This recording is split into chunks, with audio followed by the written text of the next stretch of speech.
About 5 Put that up as a separate, bacteria and dead cells are lining your intestines at any moment. Sounds like you're channeling Carl Sagan. Let's go on a journey through the digestive. The magic school bus. Oh man, if Carl Sagan was running the magic school bus, I'd watch the shit out of that. God, that would be phenomenal. Especially in a cartoon. Okay, we're starting there. Welcome everybody to Frivolous Gravitas. We're going to take you on a magic school bus ride through the brambles of implicit bias. This isn't going to be a good school bus ride. But that's okay, because this is something we all kind of need to talk about, because we literally all have it. It's part of who we are. It's part of how we function. We are built in a certain way for some reason. I don't know, go read the Bible or something. But what we do know is that part of how we make decisions is largely unconscious. And this comes from a lot of scholarship in the mid-90s, which found that a lot of what we do and a lot of our decision makings and interactions with people do not happen actually on the conscious level. So we end up having, I can't find the actual citation here, but that doesn't matter at the moment. But what happens is when we make a lot of decisions on this level, the subconscious, the unconscious, whatever school of psychology you want to ascribe yourself to, essentially, like last week when we were talking about those unconscious processes that are working in the background, some of those processes are not just evaluating sensory inputs to make first impressions, but a lot of them are working to, say, help you make a decision quickly. Now, this comes about, I guess, in evolutionary, is that the bush with the dangerous predator in it, or is that the bush with the dangerous predator in it? And your brain can't spend time being like, well, that bush has 23% more rustling than this one over here, so it's probably that one, given that, and then you're dead.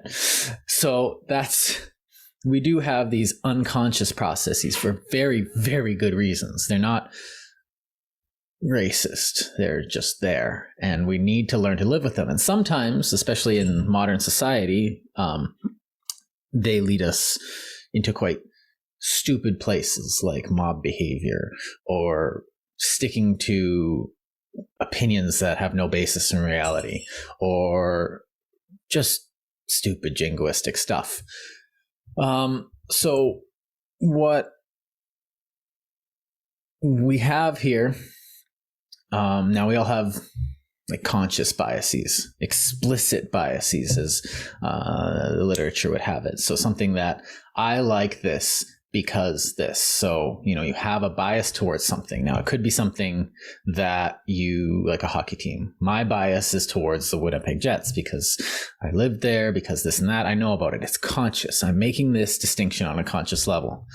You eat something. This is a bad pizza. I'm not going to eat from this pizza chain anymore. This is an explicit bias that you now have because, one pizza maker had a bad day or something, and now you're never going back to, I don't know, BP or something. That's actually an explicit bias of my own, specifically that restaurant. And I know it's a bias because I know that those two pizzas that I had there were an anomaly. But my heart still goes whenever I whenever I open the menu there, I'll have this revulsion towards it because I had a bad experience in the past. Literally just food poisoning from a pizza. Okay, it's not PTSD or anything like that. Now, this is in opposition to what we would call implicit cognition. So implicit cognition is also implicit. When I say the word implicit in this podcast, we also mean unconscious. It's the same thing. It's happening behind the scenes. It's implicit in what you do. It's unconscious cognition. A good definition for this was a process not available through introspection, which is largely one of the ways you get out of this. It affects your judgments and affects our actions. And this was a definition by Jakob Olofsson, and he was writing about implicit bias specifically in his thesis. So essentially what this means is you are making judgments on things that you probably don't even know you're making judgments on in society. And we do this all the time. This leads us to act in ways that seem mystifying when you view them from the outside. So soccer hooligan behavior viewed from the outside is odd, especially for someone in North America. But from the inside, it makes sense. It's just like, here's what we're going to do. You're not thinking because you're having fun, and you just go off and do your soccer hooligan stuff. Why do you have a scarf instead of a flag? It's just what we do. This is what soccer hooliganism is. You don't think about it.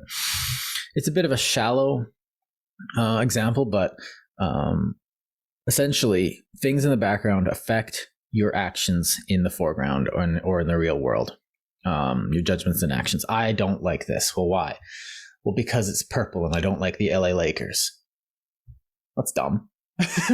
Doesn't have any basis in reality, but lots of people act like this. I've been known to act like this. So I don't like those ones. Why? Because I just don't. Let's leave it at that. I don't want to have that for dinner. And then you just end up having something else.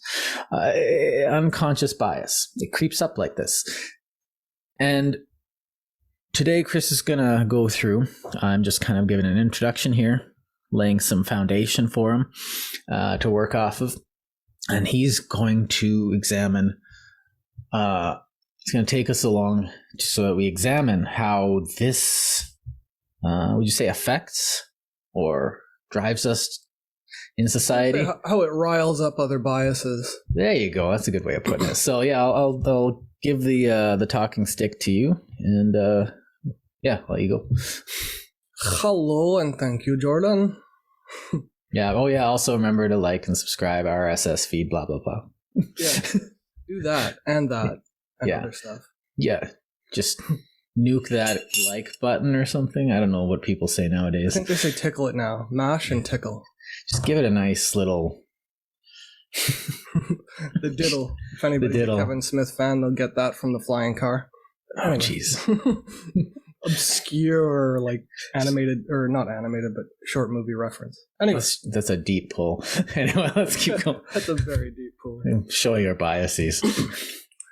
And as far as great segues go, that was also a great way to lead into unconscious bias, because that is also a deep pool. Bias in general being the deepest of all pools. But I suppose where I wanted to get to, and I'll just state from the outset that I'm not a sympathizer for terrorists by any stretch. It should go without saying, but this is the internet after all, and nothing on the internet goes without saying anymore. What are you going to talk about? No.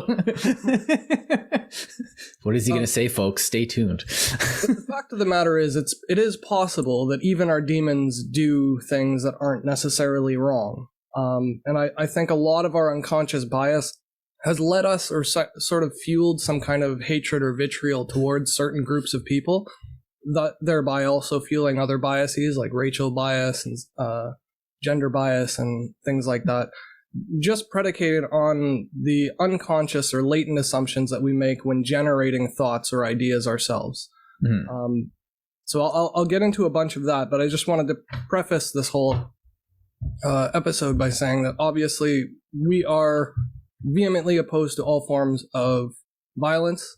We might disagree a little bit on when it's okay to use violence, like self-defense and what constitutes self-defense and whatever, but that's not the focus or emphasis of this episode. I just want to show the perspective of another side of something that's like a contemporary conflict that's known worldwide, or at least should be known worldwide because it was widely publicized worldwide. So to start that off, I'll just sort of state where my premise is starting from, and that's the unconscious or implicit bias. I use the two terms synonymously, or interchangeably, I should say. That's the same thing, isn't it? That's ironic. Yeah, I already said that. We were doing that too. Cool. Yeah, so doubling up. It's a thought or a feeling, or a preference or an aversion to a person or situation for which we're unaware of their effects factoring into our decision making. Mm-hmm. So along the lines of the same thing that you said, but I just want to make sure that it's clear where I'm coming from it, because I'm going to be drawing a lot of specific examples that are based on this. Yeah. So they're not all bad, as you said, and they're not all malicious, and they're not inherently evil. It's just the way our brain works by pattern recognition, and that's just structured from, there's limited space in your brain for neurons. So a lot of what we do with visual awareness, for instance, is we'll have certain neurons that cluster around objects, and then to get a refined detail or sensation or depiction of an object, you'll get more and more refined clusters of neurons that specifically point out different elements of your visory sensors. Mm-hmm. So an example to this is machine learning does it a lot. So that's sort of where I'm getting my inferences from. I'm not a med student or a neurophysician by any means. I'm not a doctor, but my understanding of neural nets is sort of leads into how brain structure and things work, because that's I study neural nets. But I had this thought in when I was doing some research for this episode, was that we have a bias that helps us work faster, and so our brain's going to pathway something. It's not going to want to spend time thinking about the options that are not necessary for the calculation in that specific action. You need to run now. Instead of thinking, you need to run now. Your brain just runs. What I'm getting at is it's physically impossible not to do this, though. Right. You have to have those layering sections of resolution in order to be able to perceive the world with the limited space inside your cranium. Yeah, I'm just kind of glad you brought up neural nets, because it did kind of make sense for me to think about it like that. Yeah. So it's a physical constraint to humanity, though. There's no way around it. No person can be completely washed clear and free of unconscious bias. The fact that we even have a subconscious, things like sexual attraction or like visual appeal or a favorite color or music we like or the way we walk and dance, all of that is an unconscious bias towards a certain way of modality. Well, an obvious one is that exists for every bipedal hominid is that you get an apple. Now, humans like apples because they're sweet, they have vitamins in them, so we're definitely predisposed to like apples and fruit. Now, if one of the sides of the apple's rotten, it's got mold on it and everything, you just you have a visceral reaction to reject that apple. You don't just put it down and go, oh, that one's not good. You chuck that thing. You're about to eat it and you look and it's got worms coming out and it's got a little coral reef of mold growing off of it. You're going to chuck that thing away from you. You don't want that anywhere near you, right? And so you have this disgust reaction, this unconscious bias against putting that anywhere near this area of your face. And you don't want to touch it. And then you have this instinctive bias. I'm not clean. I need to clean off whatever taint that apple had. And so you have this unconscious bias towards mold, bad fruit. Now, mold is useful. So we can't, this is, I guess, one of those examples. And, one guy, a scientist has to get over that to make mold samples in their petri dishes, or the guy who invented penicillin never thought about it because it's just mold. We have that implicit bias against molds and fungi and stuff like that because they can kill us very easily. Yeah, and that sort of stems from those really primitive centers in our brain, which tell us that all things that are rotten and all things that are moldy carry a similar disgust trait, whether it's a dead corpse or it's just a piece of fruit on your counter that's been sitting there in the sun for too long. We have a very similar visceral reaction to it. And well, actually, that's a lot of structural, a lot of explanations for eating taboos come from those. A lot of people write about how those come from unconscious bias, kosher rules and haram foods and beef, regular traditions against beef in the Hindu world, those kinds of things. So you have this unconscious bias, they can eat it now, but their culture has an unconscious bias towards eating these things because of tradition, but all the tradition is also based in something very real. It's also the exposure being surrounded by people who all refuse to eat that beef, that pork, right? Well, so they don't even eat if it. I've never heard of the religion or read the haram lines in the surahs or whatever, I might still be affected by the Quran, having never been exposed to it, because if I'm living in an area where everyone else is exposed to the Quran and they're living a diet that's restrictive due to the Quran, I might then develop an unconscious bias based on other people's disgust reaction to the thought of eating swine, just in routine conversation. So, I'm going to use a couple like really flagrant and flamboyant examples, not just to illustrate a point.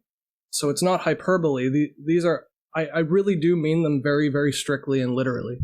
So, like, for an example, like with, if we talk about the slave trade, right? It's not the case that all people who were slave owners were all inherently evil people wanting to harm other human beings.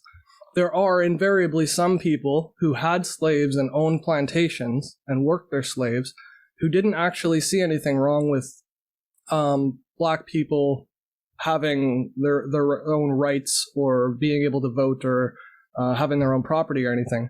But those people haven't been surrounded by an entire culture and a family and an upbringing that constantly told them and drilled them that these are less than people, it's okay to force them to work and profit off the sweat of their labor. So they might justify it to themselves based on an unconscious bias that, well, everyone else is going to do it. There's been slavery since the beginning of time for hundreds of years that'll never change. And because it'll never change, and because this is the way it is, and this is just the lot in life that we've been given, they might decide that they can be a benevolent slave trader, and that might be okay or enough for them to persist, right? But then as their plantation grows and they've got more slaves than there are farm owners on their field, like kids and nephews and cousins or whatever, they might start to get insecure about the slaves rebelling or uprising against them. So then they might increase the brutality a little bit because in their mind they could justify it again saying, well, I don't want to have to kill these people, but if they all rebel against me, I'm going to have to kill them. So it's better that I just make an example of one person so everybody else falls in line. You rule and you through can sort fear. of see how the mentality spirals down from this one just latent assumption in the back of their mind that slavery's always been around, these people have always been slaves, they've been born to be slaves. Even Aristotle said that. Yeah, that was because, well, Aristotle didn't, no, that's a good, actually Aristotle's probably a good example of this because we have he couldn't imagine a world without the institution of slavery. And it took, another 2,500 years for people to be like, okay, wait. If everyone's equal and we have slaves, oh man, we're doing something wrong. And so, and then, the Americans fought a huge war over it, which was probably what it needed. That's probably the minimum of what needed to happen for someone to stop doing slaves. The British literally spent way more money than they needed to hunting down slavers and slave ships all over the world. They did not make money off of that, but the public was saying essentially, this is what you need to do. But on the other side, money off it. No, that particular venture was public. It was a strange policy, but they were benefiting also from the colony's production. They were getting dirt cheap. No, because they were literally hunting down, funding slave hunters, all over the world. Now, the obverse of this is that the word Slav itself is, well, I think probably one of the best examples. We have this this group of people who we call Slavs, and that was what they called themselves. And it became synonymous with slaves that, there were so many Slavs as slaves in the Ottoman Empire, in Northern Africa, in Europe, that the word became this. And so when... Well, I was just sort of trying to make a cursory example. So if you can give me a minute, I just want to flesh out sort of the premise. Yeah, go ahead. And then we can get into the specifics after. So as a side example of the slave trade, you could imagine how a certain plantation owner might be able to justify other biases or prejudices based on an unconscious bias, which is based on the people around them and had nothing to do with them thinking it through or actually identifying issues with the reality of the modern day. Because at the time, it was just known. It's always been that way, it'll always be that way, and there's nothing I can do about it. So extend that same mentality even after the British stopped slavery, the slave trade, and even after the U.S. Abolished slavery. There was still racism, right? And in addition to the racism, there was still imperialism. So there were colonies being spread across, and people's livelihoods and all of Africa was basically being torn apart by a whole bunch of white people, essentially. They were going in trying to exploit the resources, and even if they weren't enslaving the public directly or explicitly or overtly, what they were doing is they were saying, that's mine even though you were here first. It's your land, but I'm taking it. Yeah. It's your fruits of your labor, but I'm taking it. So the mentality persisted because they never dealt with the unconscious bias, right? And imperialism itself then extends further several generations later, and even after desegregation and Martin Luther King, in today's day and age where we all abhor racism, well, mostly all abhor racism, there's still an imperialism factor that we've never really dealt with. So now there's this sense that we're going around the world with guns and tanks and bombs, and we're fixing other countries' problems because we know better. We know freedom and democracy is better.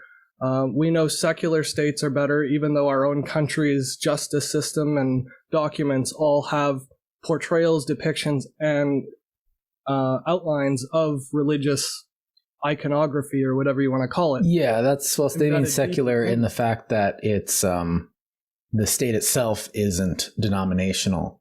So not the fact, Israel's technically secular, but it's Jewish. It's not, though, because all of Israel's government policies, the country policies, are based entirely on Israel being theirs. If there wasn't that leg to stand on, the people wouldn't be supporting the occupation whatsoever.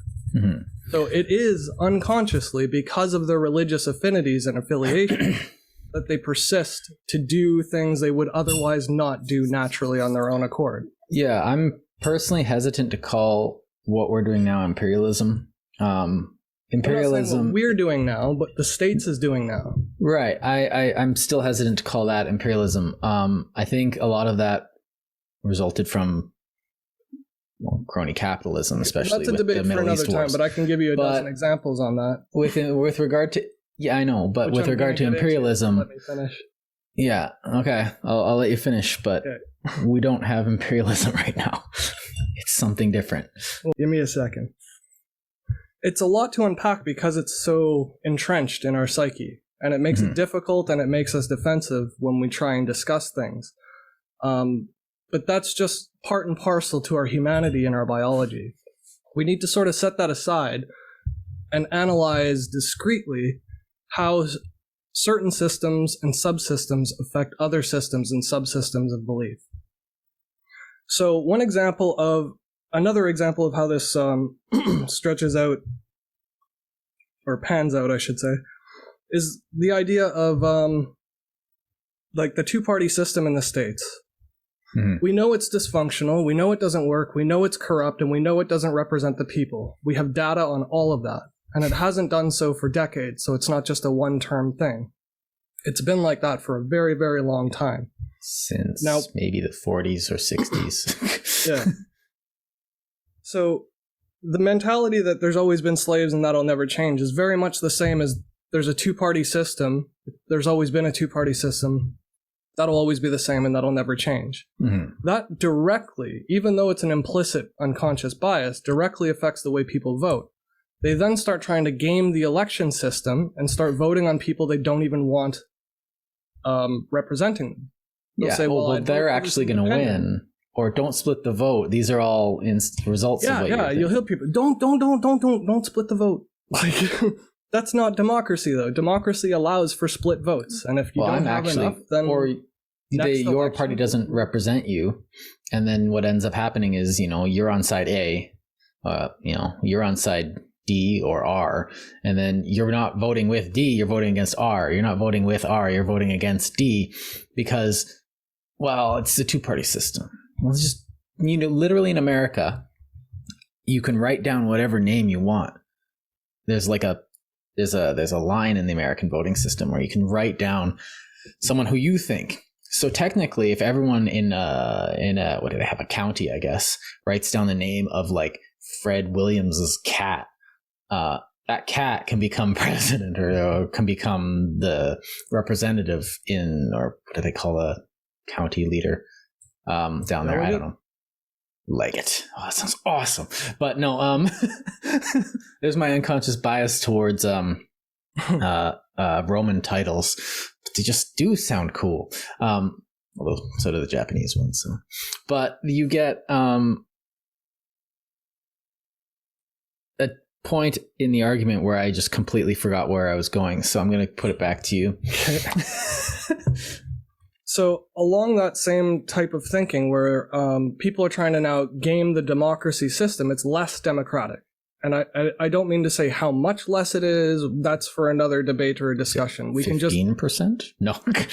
We can say that it's definitely less democratic to start voting for people who you don't want elected just because of the voting system. Mm-hmm. That is less democratic than voting for the person that you want to represent you and your interests. Now, Canada does it too. It's not just the States, but it's like every country sort of does this to some degree, varying degrees. In Canada, it's easier to start a party in Canada. Vote Liberal if you don't want the Conservatives in.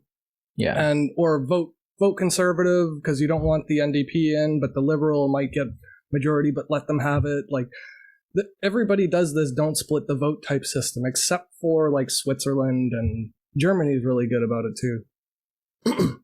So that sort of falls down to another type of bias, which is like conformity bias. So they might think that they are personally safer. They feel better, which in our biological terms just means I feel safer, if they conform to the people around them. So that, don't rock the boat, or, don't make noise or whatever, because then you're just creating more hassle, more hardship for yourself for fighting something that's unwinnable, you can't win. And that's the mentality, I mean. Well, it's the same as like you go to a soccer game or a hockey game and everyone's cheering. So you're like, well, this is when in Rome. Yeah. And like, actually it's... And again, there's nothing actually wrong with that, but it's the fact that unconscious bias actually feeds another bias. Well, I actually use my unconscious bias in those situations to like get dressed in the morning. It's like, oh, what would be right? And I don't go like, well, this one has this color. No, I literally use my unconscious bias to be like, I'm doing this today. What should I wear? And then I kind of just grab what I need to, put it on and go, because I don't want to think about what I'm wearing generally too critically. So I leave it to an unconscious process. And I'm going to use my conformity bias to inform that to some extent. I feel like that's a healthy use of my bias. But another example of this is if you're in an auditorium and somebody starts clapping, a lot of the times everybody will start clapping. Yes. The whole slow clap thing is like a real thing. People do it. And the speed that you clap at is also relative to the people around you. If you watch like Xi Jinping give a speech in China, you'll see everybody clapping the same, or everybody in one thing that like they actually mandate it there. But in just an organic setting where people are clapping just on their own because somebody else sparked it, they will all sort of find a rhythm together with the whole crowd. Well, you never notice that when like a performance ends and everyone will be like, should we clap? And then someone starts clapping who just like doesn't give any cares. And he starts clapping because he loved it. And everyone's like, oh, it's okay now. But one of the weird things to come out of the Soviet Union was, I can't remember where I heard this. It was like a first-hand account of people that I think got over the Berlin Wall. And they were saying how different clapping was in the West, because in the Soviet world, people would clap and it would be almost in step.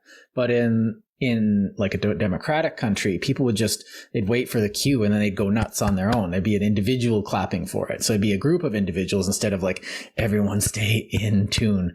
And so it was a lot more, in a communist country, you have that conformity bias almost instituted in that fear that the state has over everybody, that, you know, if you don't clap properly, you'll go to gulag. And they do know that they'll go to gulag. Keep your head down, make sure you're clapping, don't be an individual, because if they see it, it's that unconscious bias is almost enforced in that kind of system. But I think you're probably going to argue that it's very, very much real in our system too. Yeah, I would, but I didn't want to dwell on it. I'm just trying to make a couple examples of how one unconscious bias can feed a whole bunch of other types of bias. So that's just one example of conformity bias. Yeah. So another one would be a lot of the people in the South, in the States, during the slave trade and stuff, would say blacks are savages. They would just outright say all people with black skin are savages. And the congruence to today's or modern racism is more along the lines of, well, look how much black on black crime there is in all these inner cities and stuff. Black people are violent. And that's just not true. The fact of the matter is, being in that situation makes you violent. Generations of oppression lead up, and a whole bunch of like modern day suppression lead towards people being more anxious, more insecure. And we're talking about people who can't afford healthcare, who are month to month, barely affording rent, maybe living in project housing, not eating right, without power. They don't have internet access. They don't have cable TV, clean water. So we're talking about we had the same problem health, the idea of the black on black violence being something ingrained in their culture or in their biology is flat out false. We know for a fact that if you put people into tense situations or back them up against the wall, all human beings become more aggressive. All animals do it too. That's the whole saying of, being cornered and getting your back up. It's based on like animals doing it. So that extends also into our wars that go overseas to the Middle East, saying that because nations have rules against women and things like that, that Arabs are all misogynist, or that Islam promotes terrorism. And that's an attribution bias. You're attributing an entire group of people or followers or skin color or whatever your specific, not yours, but whatever a person's specific reasoning is in their mind that leads them to make that jump to a conclusion. It's the unconscious bias that prevents them from analyzing its validity. So the unconscious bias not only feeds the conformity bias or the gender bias, it also feeds things like attribution bias. And that type of bias leads us to justify things like war. It leads us to justify our own invasions as being a hero peacekeeping force when we're murdering people or dropping bombs on civilians as accidents. When an accident happens from another country's leader, that's considered terrorism and they're killing their own people. That's reason enough for them to spark a civil war. So in the case of the States funding Libya, Libya's funding of other socialist movements across the world, whether it's in Italy or where else? They were in they were funding Nicaraguan socialists, which the American was funding the right wing Sandinistas, fascists. Yeah, the Sandinistas. And where else? I had a bunch of examples. Anyway, we'll get into that after. Anyway. Yeah, there's you go look at military interventionism, or American interventionism. The issue we had with Libya's government was that they were funneling money through terrorists, and those terrorists were doing things like blowing up airplanes and airports and things like that, causing collateral damage. But on the flip side, when the Americans accidentally drop a bomb on a bunch of civilians or a hospital or something, it's deemed it's part of war. It's collateral damage. They shrug it off because we're the heroes. We can't possibly be the bad guys. And this translates over to like Israel. When Israel bombs a journalist, no big deal. They're just, they were in the building. They knew the risks when they went there. It's a tragedy, but oh well, can't be helped. But on the flip side, you don't see the Palestinians, who have way less technology and targeting program. You don't see them killing journalists by accident. It just doesn't happen. Mm-hmm. And that type of differentiation that we make is unconscious, where we just justify our own actions if people look like us. Again, the affinity bias, saying white people can't do wrong. Or if they do wrong, it's less severe. And by less severe, I mean When Libya funds a terror group, and that terror group takes out an act like bombing a discotheque in Germany, and 12 or a couple dozen American civilians die, then it's attack on America. But when America drops a bomb in Afghanistan and kills an entire high-rise building full of people, then it's just collateral damage. And the way that we justify that is our unconscious bias screaming out, preventing us from analytically looking at our own values and positions on things that should be objectively true or false. If we abhor murder of civilian populations and we're willing to go to war and invade a country and depose governments because they're killing their own civilians, there should be in 0 cases okay for us to kill civilians and perpetrate the same crimes that we're invading them for, unless it's a one-time thing and it fixes the entire war. Ooh, yeah, okay, that last point has a few implications to it. Right, so again... but now, as someone who's studied war quite a bit, that's... I'm not actually arguing against a bias, but that's a bit unreasonable. You can't have a war without killing civilians.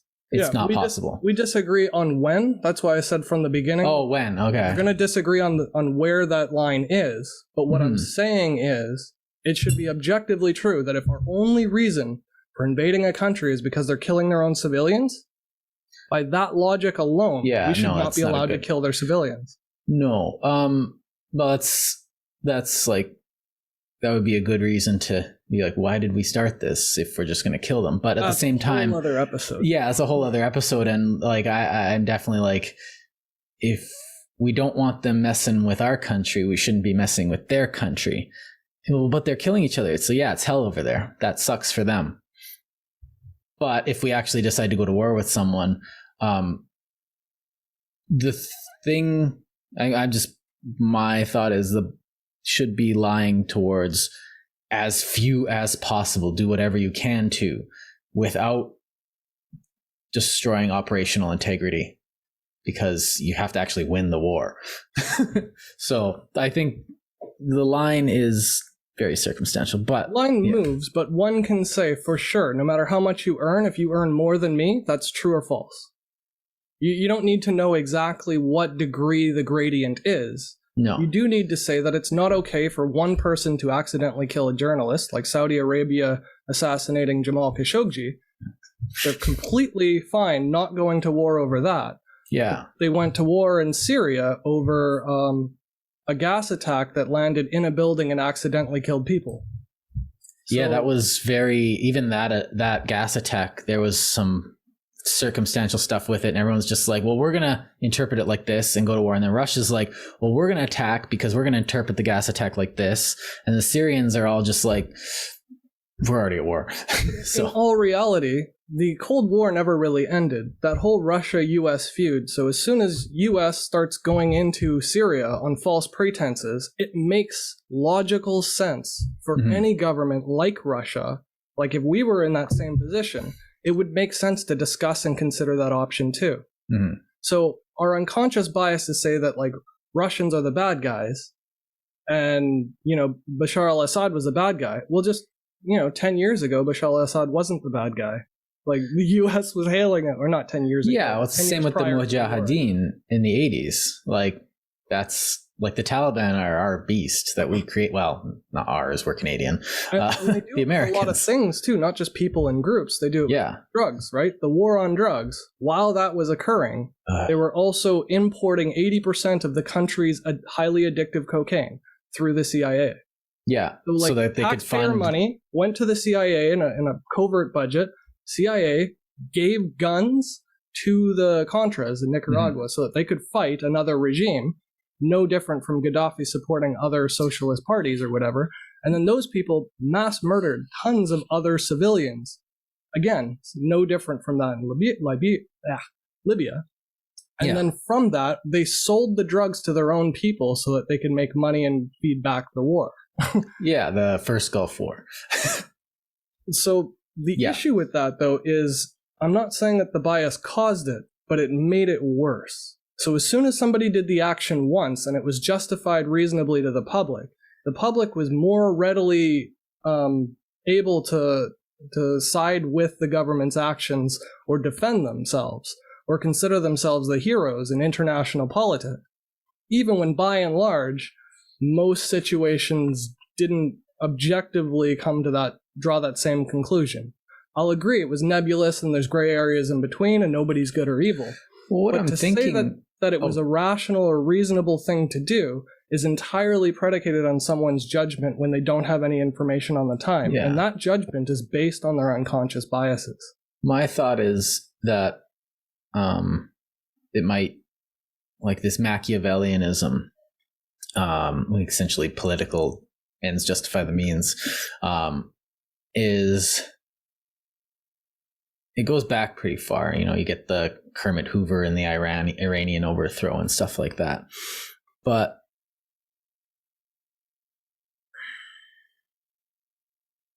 forget where I was going to take this. Sorry. It's the ideas that we have just kind of ingrained into us. Like the ideas that the Middle East has always been at war, there will always be war there. That's just not the case. Well, it's like Ireland. We only live a certain They're not fighting each other constantly. What's that? Ireland shows that to be true. Right. Yeah. Because it's like, I remember when I was a kid, it's like, Ireland's always going to be a problem. It's like, the Irish are bombing each other. And it's like, now it's like, we should go to Ireland. It sounds nice. That's a good vacation destination. Oh, you want to just see the entire countryside and don't tell everyone your religion or something. But other than that, they seemed like a nice people. Again, most Irish people are perfectly fine. Most of them aren't violent radicals. So it would be really, really reprehensible if any country started bombing Ireland and killing Irish civilians for no reason other than the fact that they were living and working in Ireland. Mm-hmm. We would know that's flat out objectionable. That would be cause to go to war with somebody, right? Right. But in the case of brown people, we're saving them. And that whole idea of brown or black people are savages, even if people don't say it outright, the mentality is there. And you can tell that it's there because of the way judges prosecute people of color. You can tell it based on the way red line districting changed the way mortgage loans were issued, or insurance providers would offer insurance to housing people who own their own homes but who were of a wrong color, right? Mm-hmm. And then you have property valuations plummeting because this is a black area and that's a white area. So even if you have a shittier house in a white area, it's worth more than a nice house in your black area because of red line districting. And then you have something with the school systems where at a time you could only go to school if you were within a certain number of distance from where that school was, right? Yeah, I hear that's a problem in the States where you have to go to a shitty school. Yeah, and that's a logistics cop at the door.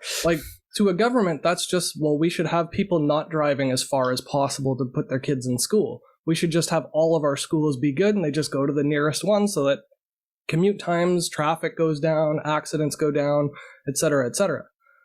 But once you've got districting in place, you wind up with schools that are predominantly impoverished neighborhoods. Therefore, they receive lower amounts of tax revenues from the homeowners in the neighborhoods. Ergo, the schools are underfunded in those neighborhoods. And that perpetuates the cycle of crime and violence in those neighborhoods because now you have less educated people who aren't aware of better options. They don't see it being possible to break out of their situation. And they're being shaken down by police just for walking down the street. And they see it constantly. That fuels anger over a lifetime. And that makes a person snap in a really tense situation. Not all the time, but sometimes. Wouldn't that cause an unconscious... also makes white people snap. Right. Wouldn't it cause an unconscious bias on their side too? Mm-hmm. You grow up in the neighborhood and you think you get this unconscious bias of the street hoodlum, and they start thinking and they start buying that the message of that this is ground or something. Yeah, that's culture of honor kind of thing where it's just if someone slights you, you got to fight, you got to be hard and all that stuff. It's you do have to be hard in life, but it doesn't mean you start a fight when someone looks at you funny. Just tell them to screw off. I'm being polite, but at the same time you get that would form their own unconscious bias, and maybe they would even start to form an oppositional culture on the streets that really doesn't help their case. Again, the harm, I would say, from the unconscious bias is that it fuels another bias. Like, predominantly the harm is that it fuels another bias. So, like, in the case of Black neighborhoods, think about a young Black woman feeling unpretty and trying to straighten her hair and put bleach on her skin to lighten up the tone of her skin. That type of harm is like an anxiety sort of disorder harm, or like an eating disorder harm, or you know what I mean? Or like an obsession with materiality and things, so they might be more prone to shoplifting because they never have the money to buy it for themselves, but they also don't want to just feel ugly every day of their life. So there's a beauty bias too, where they think that, I didn't get this job because I'm Black, even if it wasn't the case. Like, people often go to job interviews and don't get hired. But there was a person with an unconscious bias of racial prejudice, and if that racial prejudice is real, even more so. But with that unconscious bias in their mind, they might start thinking everything is against them instead of just many things being against them. There was a Black woman, I think it was months ago, that Brett Weinstein was interviewing, and she was explaining essentially exactly that, where she'd go down the road and be like, those white people are being, are they acting differently because I'm Black? And it's just, she was just like, the whole podcast is about her trying to overcome her unconscious bias and trying to see unconscious bias in people, because she's like, no, they're just white people having a walk. Or because there's a couple white people that are actually like, Black people. And like, it happens once or twice. And then there's the history. And is everyone telling everyone that, overcorrecting to some extent is a thing that's happening. You get those people going to Black people and just like bowing and apologizing in the most sycophantic way. And it doesn't help. But at the same time, you get that bias on the inside. It's like, what if I am? What if people do treat me differently? And that's a horrible question to be asked. Like, what if I am? We all ask this like question, like, go up to a job interview. You say, well, what if I'm not good enough for the job? What if they don't like me because of the shirt choice I wore? Like, what if? And you have all these biases, like, and the bias ends up as you're going up to a job interview, I suck. And then you come out of it and you're like, okay, I nailed it. Awesome. And you have another bias. It's like, I'm great.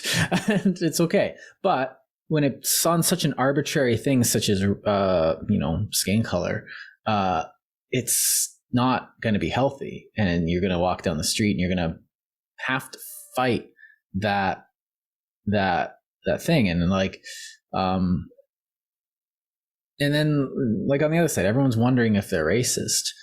And I don't envy that position, that a person of color, has when going into situations that they don't know. They have that extra factor to deal with when going into unknown situations. Are they going to care about the fact that I am this color or that color? And for the most part, I guess in Canada, no.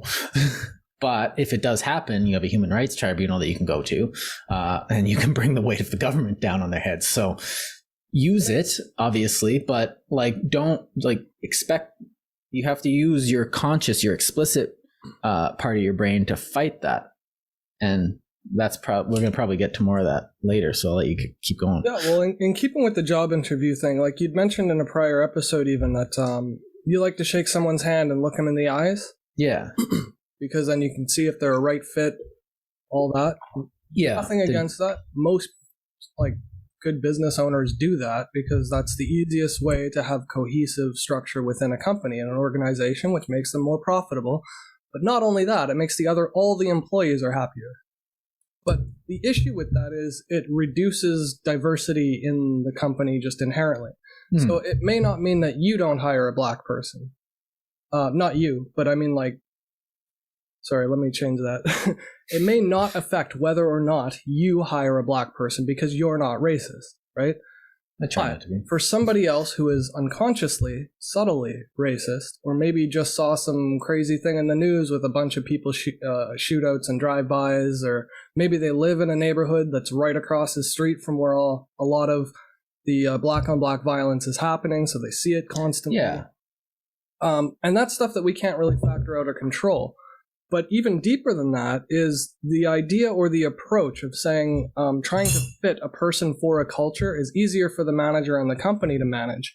But in reducing the diversity of thought and of experience and wealth and breadth of knowledge and whatever, you're weakening the long-term viability of a company. But that's almost not an issue because most companies don't hire anybody who stays there longer than 3 years now. Almost all business has turnover way higher than it used to be in the 60s, 70s, and 80s. So it's complicated in the sense that everything's constantly moving and shifting. And the balance is never actually sitting at equilibrium. It's constantly swinging past the equilibrium on both sides. So it'll get adjusted, then it'll get adjusted, then it'll get adjusted, and so on. So the issue isn't necessarily that we need to like squash it out and tamp it out entirely. But the issue is we should be analyzing our approaches to things to try and minimize or mitigate those risks. So what I would conjecture, and this is just personal opinion, I would say that the temporary cost or expense, that slight cost or expense of having a slightly different culture, in the long run is beneficial for the country, so we should just voluntarily do it. And I certainly wouldn't advocate for having a government impose that regulation on how I hire staff, because that's just invasive. No, well, that would actually end up limiting your choices. You have to have this, and you get worse employees too. Well, if you live in a neighborhood, like if one of your businesses is in a neighborhood that has predominantly like one group of people, like doesn't matter what it is, and you get like one group of people applying, it's just like, oh man, what do I do? Like, I can't win here. So like only Asians applied. This is such a weird statistical anomaly, but it happened. And now I'm going to get a fine. And it's like you said, it flips to both sides. So on the other side of things, and trying to accommodate for Black people and culture in academics, they have colleges all over the states where they have segregated dorms. Well, and they say because we want you to feel comfortable, so you're going to be in a building with all Black people next to you, all Black students. That's segregation by definition. That's literally, well, and the thing is that we know segregation doesn't work because, well, South Africa and, the South too. And, but okay, I could just go on listing stuff, but, but the thing is that it seems like the best weapon that we have against racism is just for people to just meet other people of that race. It's like, oh, I just met a whole bunch of Filipino people and now they're just people to me. No, he's not Filipino. He's, Paul now. And that's how you just have to humanize them. And yeah, there's going to be people that are racist, but generally those people are, in my experience, a lot of people are like that, not because they actually like are scientifically racist, like some kind of Nazi, but when you actually sit down and work on it and they still persist in that racism, it's usually because they have a psychological condition. And not like one that's like racism is a psychological condition. It's like, no, they're probably depressed and trying to blame it on someone, lashing out. I know I lashed out, not racially, but just generally. It's like, screw the world. Well, when I was younger, I wasn't happy all the time. You're a teenager. And so what do? You lash out, and I lashed out at like walls. And that's one of the helpful psychological benefits of sports, too, is because it allows us to find groups that we can conform to and find a little safe, cozy place so we can put our prejudices onto a jersey instead of onto human beings. People. We can all hate the ref, knowing that we don't personally despise the individual human whose job it is to referee it. Yeah. And that's a good way to tell if someone has not an implicit bias, but like, oh, they have an implicit bias. It's like, no, they have a mental condition that they need to work on, where instead of like going like, oh, that was a good game, my team lost, that was so bad. And if they go like, the Canadians are the worst team, I hate the fact that they beat my team, or that ref doesn't know anything, blah, blah, blah. It's like, you need anger management because you are taking what happened as an affront to something that is trivial. And this is also an example of one thing. One of the things I noticed when I was going over this is that these biases that we're talking about, these implicit biases, they can form around any factor. Like, and everyone thinks, well, it's racism. We're talking about racism because it's easy and obvious and everyone's talking about it. But it can be around like types of pottery. It can be around a color. Go look up ancient sports in Rome and the fights in like Constantinople over like the blues and the greens and stuff like that, the chariot race teams. Hobbies, I don't know, Warhammer versus Magic cards. I heard people died over that one. No, I'm making that up. But Dragon, the music preferences. Oh yeah, you're a punk guy. Oh, well, I'm a rap guy. It's just like, and like the heavy metal guy is just sitting there in his suit going, yes. You know, classical people get so offended when they hear classical pieces in jazz. Yeah, it's being mixed and scratched and totally like butchered. To me, a commercial gets me because I don't like the commercialism. Like, it's a piece of art. Like, you're just dragging it through the mud, like any piece of art. But sex, people get, it's like, you know, people are starting to form group bias groups around like sexual behavior, which is mystifying. And please don't have a parade with your gimp suit on. It's amazing to think that it's not that long ago the government used to impose its will on people on their ability or willingness or like participation in sodomy. Sodomy. It used to be illegal to have anal sex. Totally not my bag, but like if somebody wants to do it and they're not hurting somebody else doing it, then why does that have anybody else's input? Like, yeah.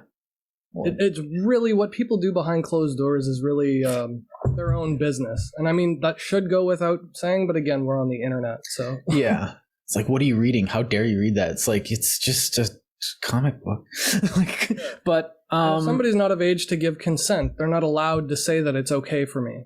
Right. Because that's consent. That's different. We're not saying your whole life you have to do this. We're just saying until you're old enough to make that decision wisely for yourself, then we don't want you taken advantage of. Sorry, you'll have to put off your anal sex till you're 18 so that, you know, at least we know that you're not being raped. Like the concept of the age of reason, where it's like you are now able to be, and that's kind of one of those things where bias comes with responsibility. Like you have a kid and their biases are going to be everywhere because they're learning, like, children are just messes of chaotic impulse.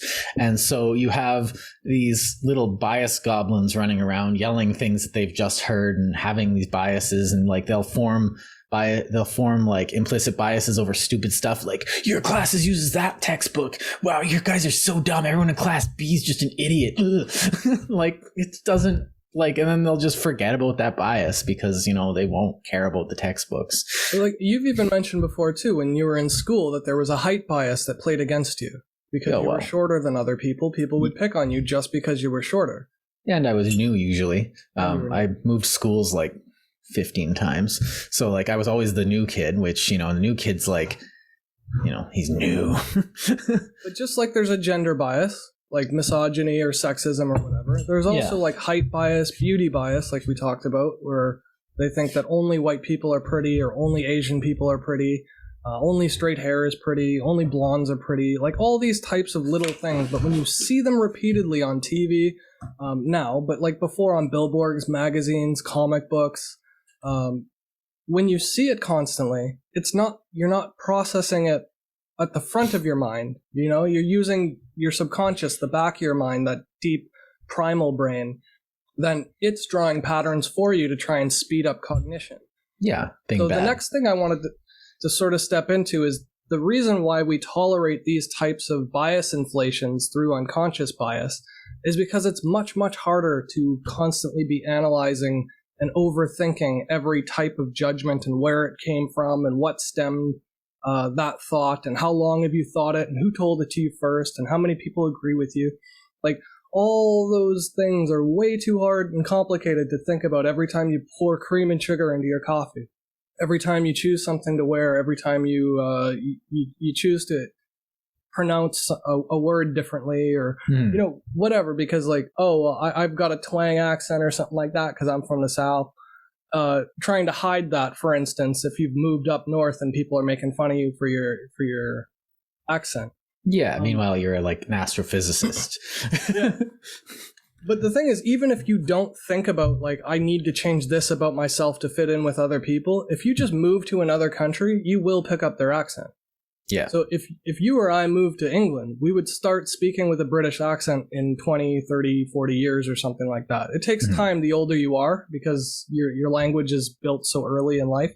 But it's just an example. Like, taste in music is another one. If you listen to exclusively one type of music constantly and nothing else your whole life, it's going to be very, very hard for you to not get that disgust reaction from another type of set or symbols or tympanic structures to jazz. No. Yeah, I don't understand jazz at all. I get it. I'm kind of mad about it, but yeah. But I know every single person I've met who likes jazz, their parents like jazz too. And I mean, that's only like a dozen or so people, so it's not a very big sample size. But what I'm saying is it's sort of indicative about our environment having our impact, so that whole nature versus nurture type of thing. It's not one or the other, it's both, and it's constant. But having it be that complicated to think about every thought and interaction that you have with people is sort of like trying to factor in math. Everybody hates factoring equations in math because it's really hard to do for your brain. Not that it's the question that you're doing is really hard, because we do way more complex maths with trigonometry and all that, but the symbols are more available to us for those types of things.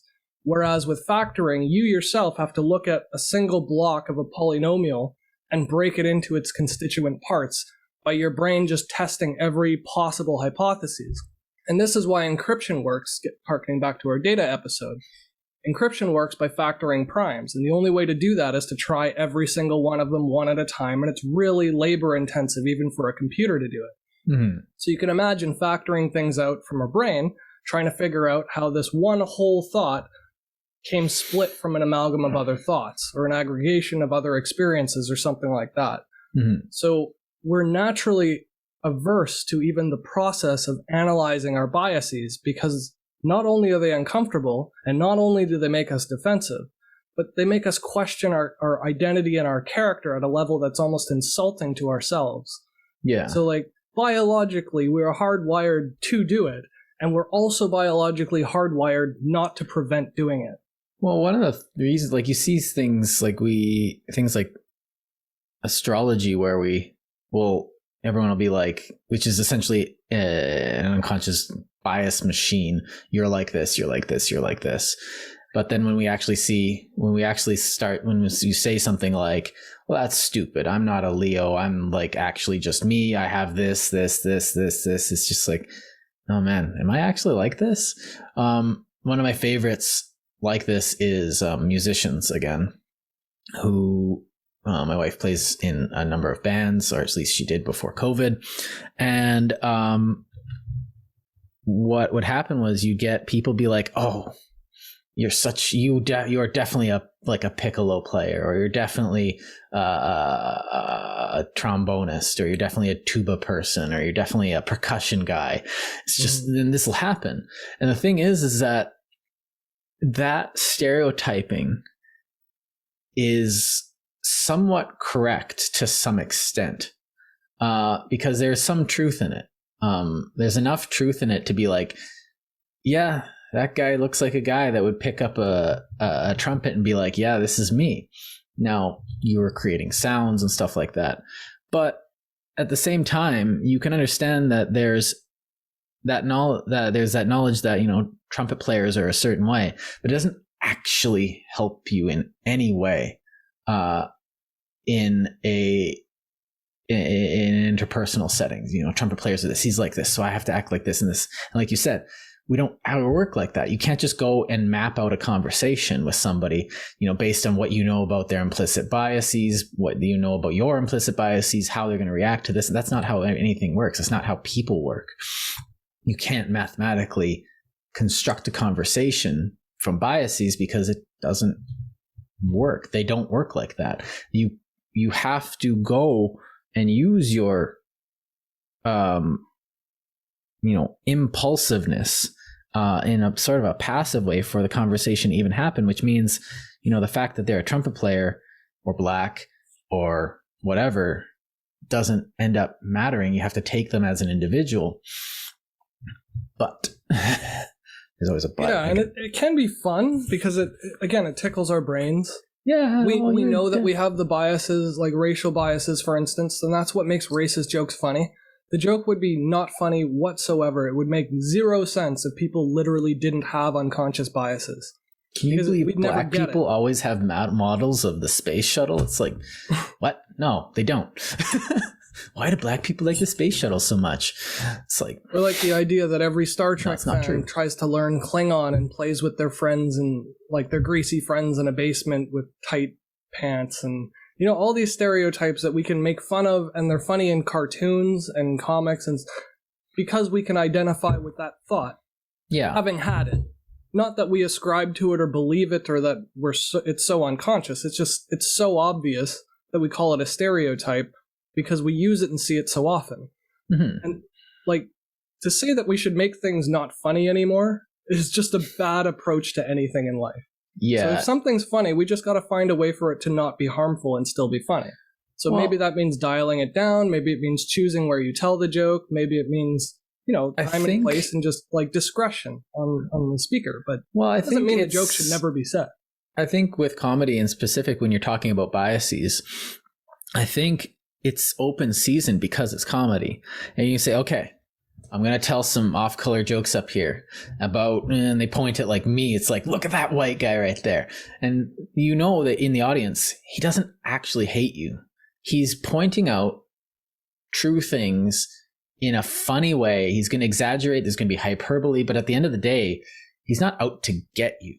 Like someone who's just like, comes out and is like, it doesn't come from a place of anger. Like, one of the best examples of this was the guy who played Kramer. He went up and did some like comedy stuff, and then he looked down at a guy and he called him the N-word. Like that was coming from a place of anger. That was coming from a place of prejudice. He was actually being racist there, and that's the difference. It's a very subtle line, but you can say whatever you want in the name of comedy. And that doesn't mean you can say whatever you want in the name of comedy. But if you are doing it from an honest position of joy, you're exalting the differences between people. You're not bringing them down. It's like, man, can you believe black people do this? And you're making fun of them because you love them to some extent. And that's what it is. And so you're pointing out your biases, not because you hate them, but because you care enough to point something ridiculous about them out, about their particular idiomatic difference in society, because you think that they would identify it with it enough to, come along for the ride, essentially. And so what you end up doing is, it's the intention that matters, But I think that's a very nuanced. Oh no, it's definitely up to interpretation. But my interpretation of your intention is not fair. No, but that's why we have it so ceremonialized. That's why we have stand-up comedy be like, I'm up here, and if they come up there and they stomp up and be like, nuts to this group, they're gonna be like, this isn't funny. This guy actually doesn't like those people. That's where I disagree with you, though, because that's part of that gradient. Yes, well, no, it's a conversation. Comedy is one of those things where you go there expecting someone to say things that's going to shock you. It's not the same as a State of the Union address. It's not It's not the same as like a boardroom meeting. It's not the same as being on a bus stop. No, but I'm saying it's customary. There's customary things that we do to signal it, but the thing is that we can also tell, like with those subconscious things, where if someone's has, it's just like, you get a sense that this guy's actually not coming from a place of joy. But to me, that would just make me stop supporting Michael Richards. Oh yeah, definitely. Like, You I'm know not what I going to mean? be Like like, that- well, I liked him in Seinfeld, so is that his His name? job is to shock people. I would Yeah. never fire him for shocking people. He should be allowed to say whatever he wants on a comedy stage, and people should be like, okay, that's not even close to funny, and just stop paying him. Yeah, which is like the market decides, and But it's that's the not laugh the same market. as like being a bakery and denying a gay wedding cake. You know what I Yeah. mean? Like that. There's a huge difference between being discriminatory about people and not being upfront with it, and being upfront with how belligerent you're going to be on stage, Mhm. and then people getting offended after the fact when they went there and paid good money in order to be offended. Yeah. Like that. But again, it's just because that's my preference. I'm not saying I'm right or wrong. I'm just saying No. there is a gradient slide, but certain things should be objectively uncouth. Like saying that at a State of a Union address, or making a comedy routine at the White House dinner or whatever, like they do, right? Yeah. And they roast people in politics. That's presidential one of those dinner. really, really iffy places where, yeah, you're a comedian, but you can't quite say anything. Yeah, it's the gesture is like, here's your lines. It's like, I'm an ad lib comedian, or whatever they call them, improv guy. It's like, and you're giving me a script. Why did you hire me? The best is that I can't remember her name. I really feel bad if I say her name wrong, but I think her name was Rachel Walsh or something like that. And who is the other one?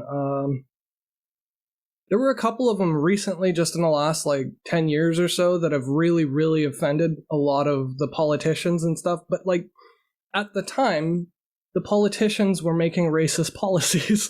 So it's a gray area of where you want to permit that type of public outspokenness, but also give some leeway to a comedian who's on stage doing comedy.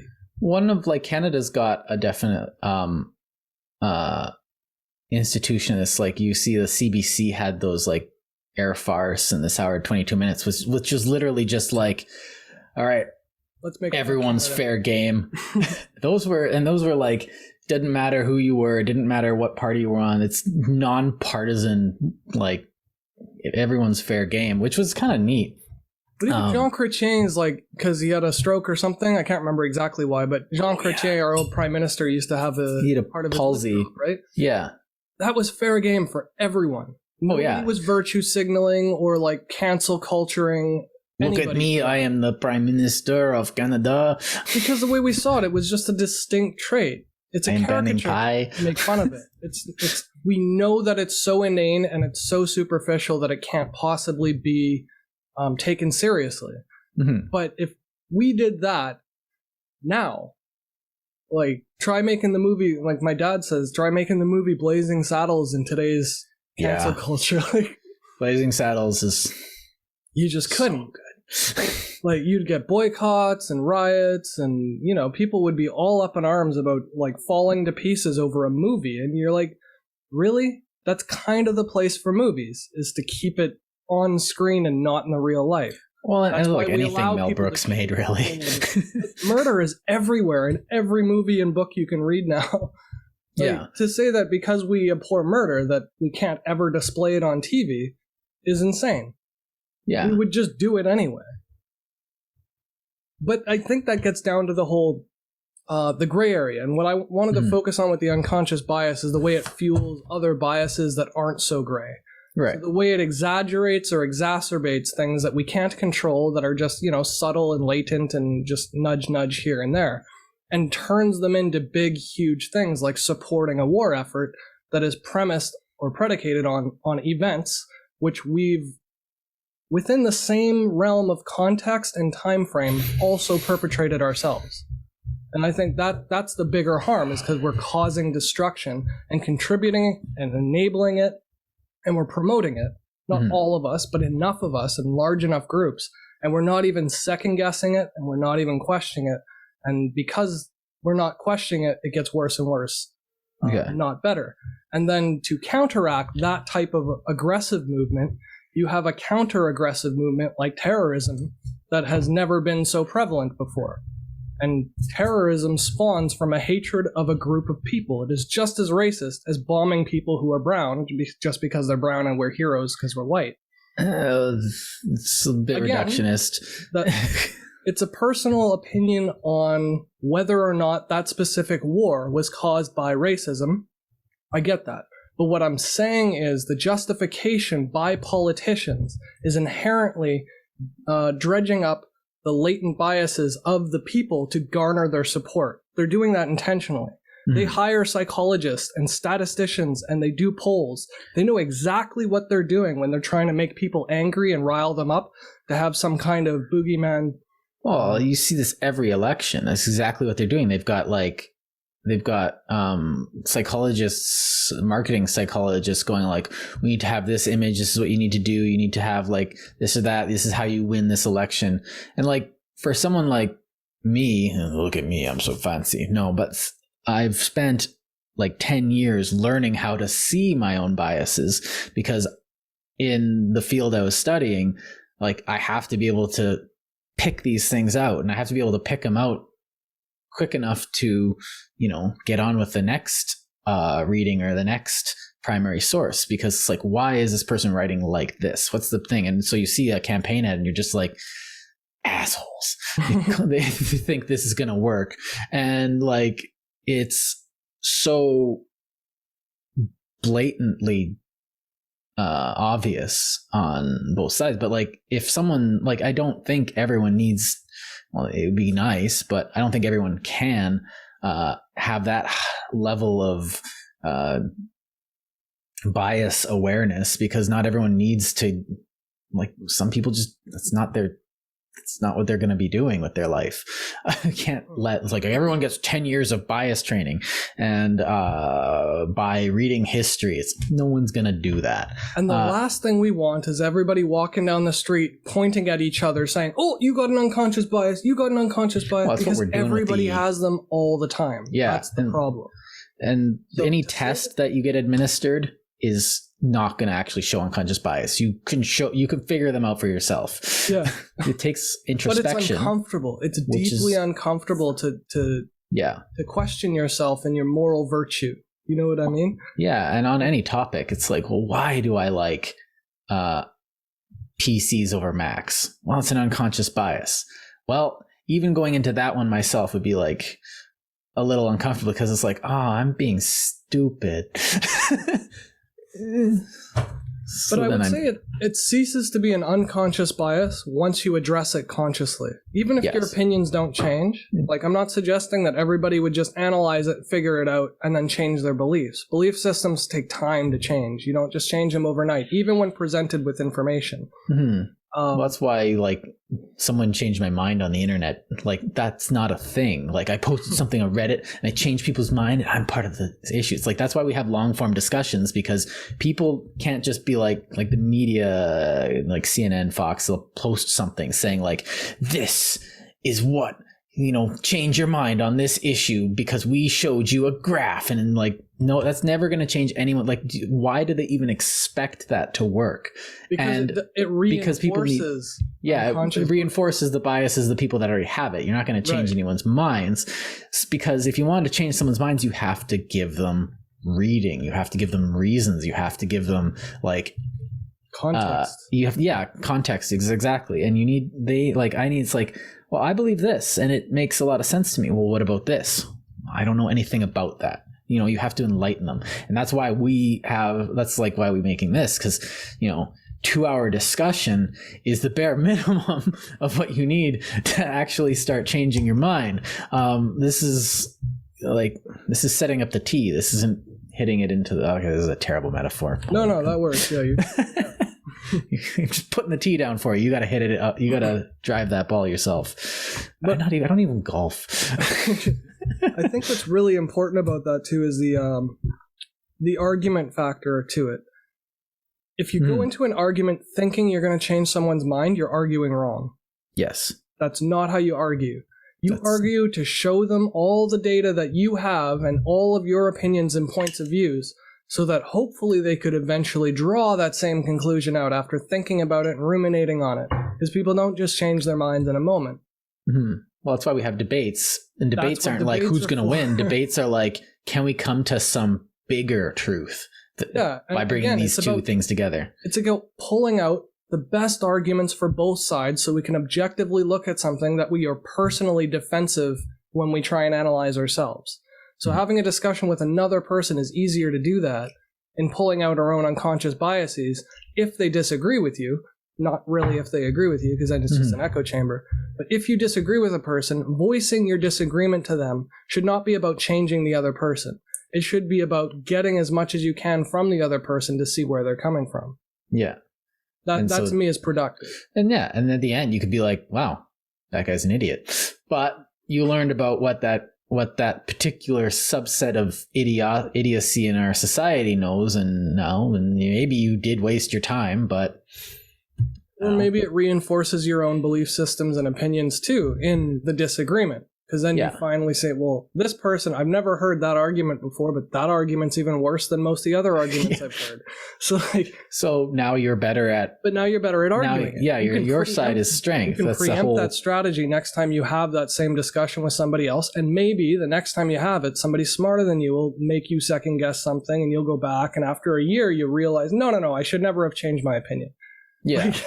Best way to do this, one of the best ways I find to do this is go back into your Facebook history and see what you used to think. Look at all the cringy stuff that you used to put up there like 5-10 years ago, and sit there. And it's hard. Like, my wife doesn't post anything. You just show her pictures of the way she was in 2011, the first time she did her went to her job that she does, which I'm not going to talk about.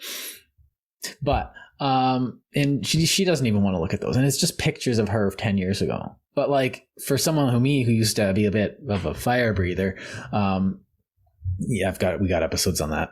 But some of the things I said were just so utterly wrong and stupid. Like, to go back, it hurts on such a level right here that I was just saying these things that had no basis in reality or fact because they felt and they seemed right to say at that time. And it hurts, the fact that I was so stupid. That was me saying that. It might as well be me saying it now. But seeing the progression to my thing, and I can see that not only was I stupid then and I'm smarter now, but not only that, I can induct that I'm probably going to be stupid now and going to be smarter later if I, keep on the course I'm on, and I'll come up and I'll do that. But it is hard, and that introspection is necessary. But that's definitely one of the more obvious ways of doing it. And so, but if I hadn't done that, if I hadn't gone back and looked at my old Facebook history or something, or seen what I was saying on certain topics that I don't even care about anymore, is that I was sitting in kind of a weird echo chamber, where the biases I had, money is evil, or the biases that I had towards, I don't know, party politics in Canada in like 2012 or these things. And I was just sitting there, and I was going and looking for places where I could, I think this is what Kris is trying to get at, where my bias would be ignited, and I'd find a place or an institution or something that would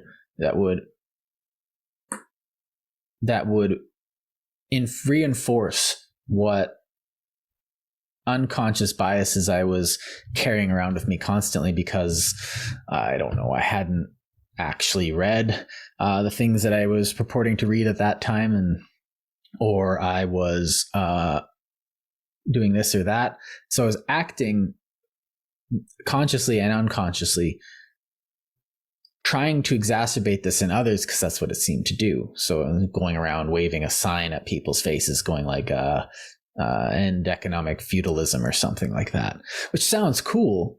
But when you examine the biases, it's definitely like, that kid's a Marxist.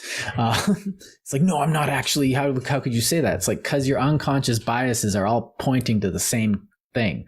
And so you obviously, if future me would be sitting like, this is what your biases are telling you, and you're sitting around being indignant based on it. And this can cause problems. Now, I don't know how much damage I did to society, probably not that much. But if you get millions of people together, all together in the same place, like I was just in Winnipeg with a couple dozen people just sitting around being disgruntled and stuff, and, sitting around reifying each other's behavior. But when you get, like, that's the same behavior you see with the media saying, believe this, this is happening, feel bad because of this. They're playing off of what they know the biases of the groups that they're targeting are, in order to exacerbate people's attention and biases so that they can maintain that attention. That's, on a larger scale, I think, one of the bigger issues. Mm-hmm. And I think... and then we go to war. Sort of touching on what you mentioned there. Pass the Patriot Act. Touching on what you mentioned there with the whole socialism, Marxism thing, mm-hmm. I think that's where today, and hopefully this isn't, for the rest of time, but for today, they've demonized or sort of made a bad word out of socialism. And we've had this discussion before too, so I won't get too deep into it. Social democracy. In my opinion, the way that word was bastardized, socialism, to meaning something that's negative or raunchy or dirty or something that we want to avoid attributing to ourselves, that is an example of an unconscious bias affecting our opinions because of how often we've heard it used as some kind of derogatory slur. And this is actually sort of similar to what I never recognized for the longest time, what gay people would be saying about my use of the word gay to just mean something negative, right? I wasn't saying it because I hated gay people. I had tons of gay friends. Well, this is where you get that whole... Well, 4, but... Yeah, well, when I was in grade 4, everyone was being like, you're gay, you're gay, you're gay. It's like the thing to call everybody, because nobody, everyone kind of understood what it meant, but no one kind of cared. The reason it affected the person you're calling gay is because it evokes that disgust thing. They immediately think, if they're attracted to women, of themselves kissing a man, and they go, ugh. Yeah. So you're gay. So if they're actually straight, it works. What you're actually doing is just poking you to make you uncomfortable. Mm-hmm. It has nothing to do with homosexuality or homosexual people. No.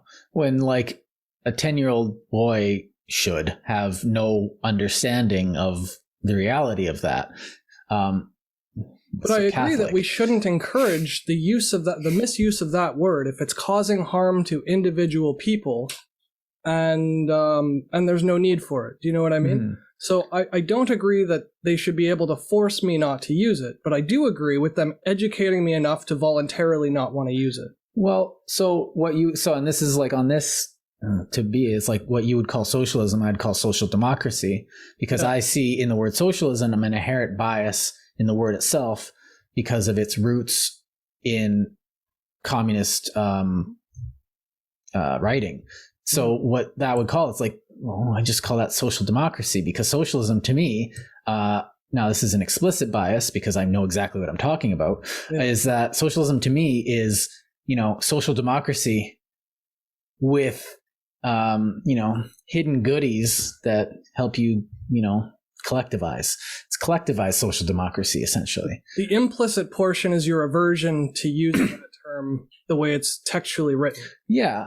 Well, on the other side of that, capitalism itself is a word that comes from communist writings. Yeah. So fully loaded too. It's fully loaded. So we can call, a lot of people are saying this and they're saying, well, why are we using their terminology?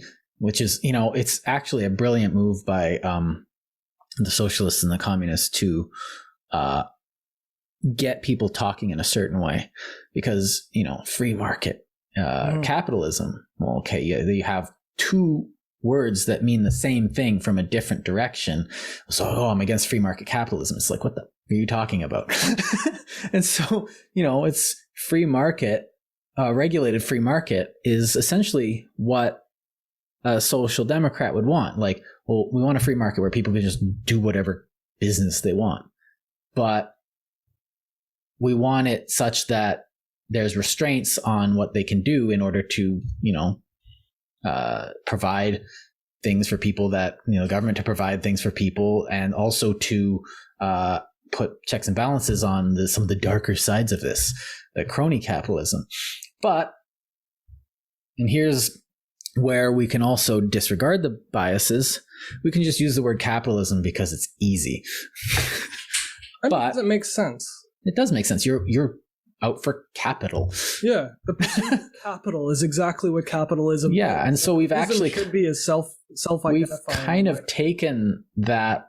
Now, there's a lot of people who still say capitalism is a problem. It's like, but for the most part, the capitalists have taken that word away from the socialists and the communists, because they're just kind of like, yeah, I am after capital. Yeah, I just don't spit when I say it. And that's an interesting sort of analog towards things like racism. Everybody you ask will say, I'm not racist. Yeah. But many people have racist tendencies that they just don't second guess or question, because their unconscious bias leads them to believe that they're not that type of person to be a racist. I'm not racist. I'm just a little bit prejudiced. That's racism. It's like, I can say like, I'm not racist, but then somebody can say, but then I can also say, I'm not racist, and one of them means one thing, one of them means another. So like, but how many people like precurse what they're gonna say as something that's racist and then say but? Like Lindsey Graham's done it on camera in Senate. Trump has done it. Bush has done it.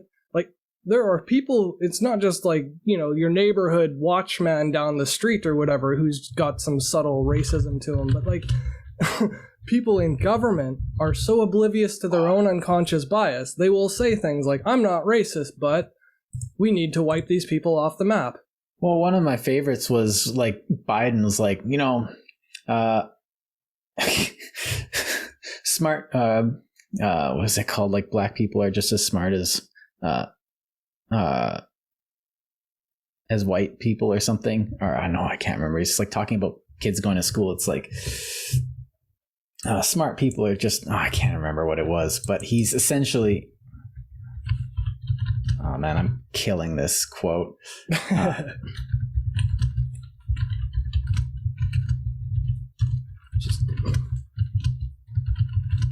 Well, I guess while you're looking that up,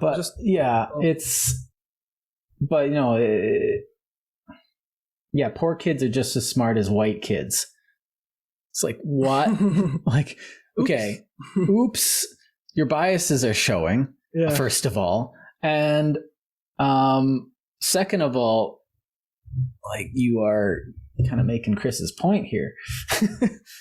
But my point is also that everyone does it. Like, yes. I really, really want to stress that I'm not demonizing other people who aren't me for having unconscious bias. I'm saying it's biologically, physically impossible, unless you're the second coming of Christ, to be born without bias.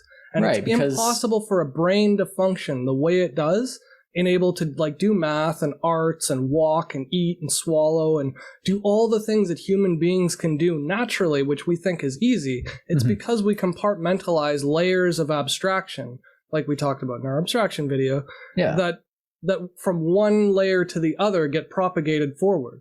And that's what an unconscious bias is. It's because you've seen something often enough, like Russian or Chinese hackers invading you. When the news reports that there was a hack, and that they assume it's a Russian or Chinese hackers, we don't even question the validity of where they got it from. If I'm a hacker and I'm able to write code that can infiltrate a government system, you don't think I can translate my code into Russian to make it look like a Russian hack?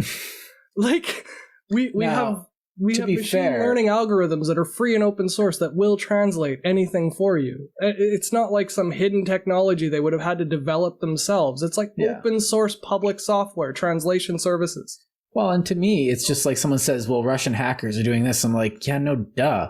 Every country's got hackers on every other country. Why wouldn't they? This is a stupid headline. Nobody questions the ethos of a hacker. Most hackers are hackers because they're obsessively into free knowledge. Yeah, and hacking, how hackers literally became just hackers. They tinker and twiddle with things, and hacker is literally just a computer tinker. Like, that's where the word came from. And so their primary modus operandi is to promote freedom of information. Number one. Like For the none most of part, them, yeah. well, very few of them are country first, and I'm going to use hacking to help my country. Yeah. Every good hacker starts off with information should be free. Yeah, electronic libertarians. Yeah. So to suggest that a country's group of hackers is that like a national cohort of hacking, no, they're subcontractors. They're No, they are. individuals that are hired by the government for a few $1,000s, which is dirt cheap, to promote an effective spying campaign, essentially, or counter. What do they call it? And why wouldn't every country do this? In the United States, it just happens like that. But like you do have China and North Korea infamously has like a hacker core of like 60 computers in their country. And they do that. But like, why wouldn't you have like a computer division? Do you know how expensive it is to support somebody for life and hope that they become a good hacker when you can just pay somebody under the table on the darknet from across the world and be completely separate from it? Like, yeah. It is so much cheaper to pay a freelance hacker than it is to have your own homegrown hacking cohort where you then can't let these people out to live normal lives afterwards. You have to basically chain them down because of the government secrets they have. Well, that's kind of like this is just like Snowden's thing, because the CIA and the NSA definitely have like, that's exactly what they are. They're like, you are this, you are an operative, you are an online operative, and here's your high tech like James Bond thing, and it's just like a computer room. Yeah, but almost none of them write code. No, but like there's very few of them. Software for the code that they want, like Pegasus, that Israeli company. Yeah, Pegasus is the biggest hacking software, and it's distributed to governments around the world. I mean, they claim they don't sell it to people who are, killing their population or embezzling public funds, but we know for a fact they are. So where do you draw the line there? Are you just going to trust an international known hacking company that they're not giving out their software or selling it or licensing it out to anybody else? Like, yeah, that's unreasonable. But like, because of our unconscious bias, we don't even question the logistics of the market supply chain for hacking cyber threats. You know what I mean? Like, we just assume that some text from part of a file was written in Russian. They will just blanket statement, it was the Russians hacking us. Yeah. Without even second guessing where it was somebody else who might have counterintelligence or whatever. So that's one example, but there are like thousands of them. Like currency manipulation. Every central bank in the world engages in currency value manipulation. That's what setting the central bank rates does, is it manipulates currency valuations, changing between countries. The euro was a very, very big and famous project of currency manipulation. The IMF is constantly using currency manipulation by offering favorable loans to this or that person, but not this or that other person. So like they're in finance is just everywhere, right down from the ratings agencies that rate the viability of repayment of bonds. Every country has rating agencies. They're all paid for by the banks of that country or the government, who has a vested interest in those ratings being favorable at any given point in time. Right. There's the military-industrial complex. We can't say that bombs aren't being built. Somebody has to build them. Chances are that's a capitalist system. That means that we're paying for bombs that are killing people. So when we sell bombs to Saudi Arabia, and not us, but US, we're all the same though. Well, we did sell, Trudeau did sell a bunch of those Bison APCs to Saudi Arabia. That was years ago though. There's nothing wrong with selling weapons to another country, but while they're actively causing the world's worst humanitarian crisis, that's why dropping bombs on civilians, you don't sell them more fighter jets and then go on TV and brag about it like Trump did. Yeah, well, it's just kind of, that was what everyone in Canada was angry about, was like, why are we giving weapons to a country that doesn't let their women do anything? Like, so that they can cause a civil war and that makes sense. A humanitarian crisis.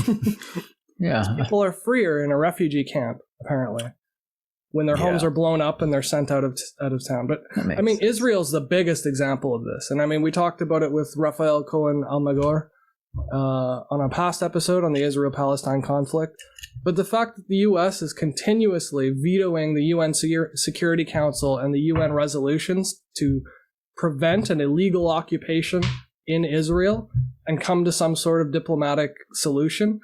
The US, on the other end, is not only stopping conversations cold with their power to veto just for being rich and big, but they're also actively engaged in donating money to support Israel's military expansion and occupation of settlement expansion and stuff. So, like, diametrically opposed moral values. On the one hand, we're fighting and murdering in the name of freedom and liberty, and on the other hand, we're contributing and supporting Israel for the sake of our own religious beliefs through government money.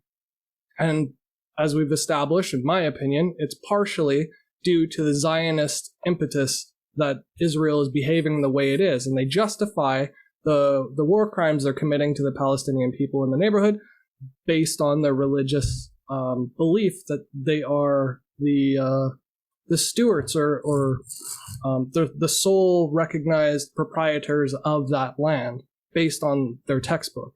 Mm-hmm. Nobody else. Right. But that's the same as China in the South China Sea. Right. Or China's claim to Taiwan, or Taiwan's claim to China for that matter. So it's complicated, and it's not isolated to just the egregious instances. It's everywhere. Everybody on earth does this. Bangladesh, when they separated from India, and Pakistan and India, and like Bhutan between Pakistan and India and Bangladesh, like Tibet and China, Mongol, you know what I mean? Like every country has this, this type of unconscious bias that inflates or exacerbates other biases, which would otherwise be clearly false narratives.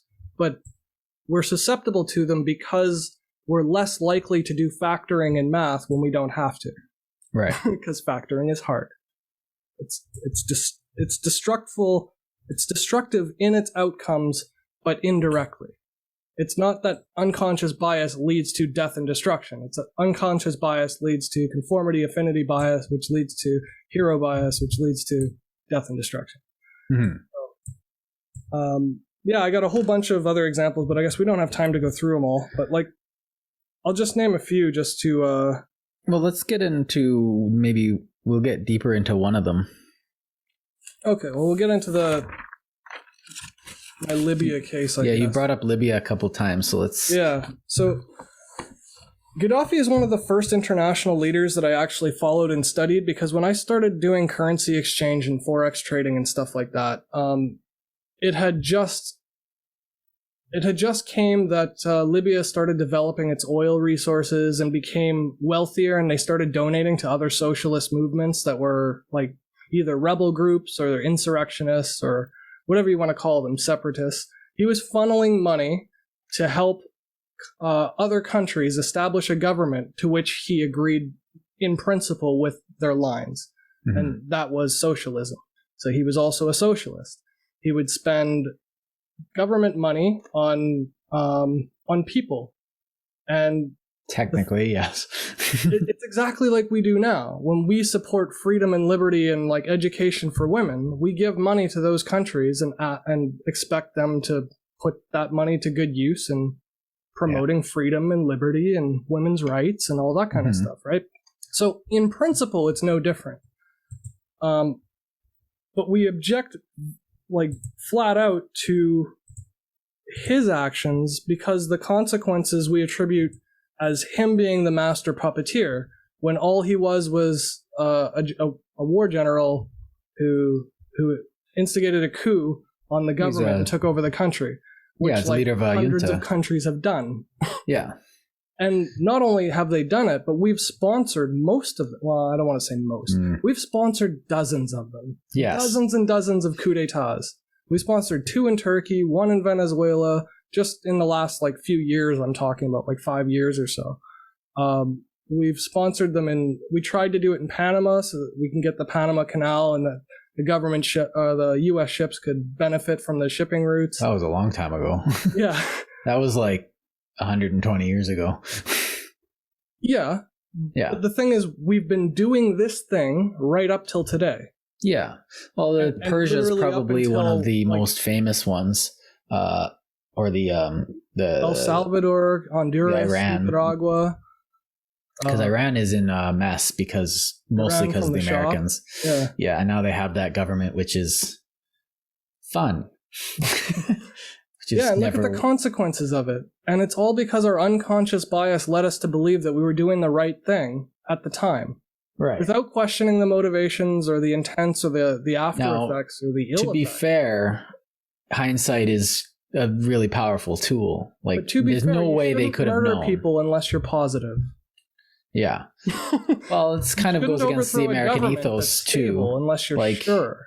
It goes against what the Americans actually, like, they're going against. It's not very American to actually do that, because the Americans originally were set up to be, and they didn't really do this very often, before about, well, they did it a bit, but not as much, mostly to take care of Barbary pirates. But what was happening was that, like, we're going to leave you alone if you leave us alone. But if you don't leave us alone, well, we're going to have fun, aren't we?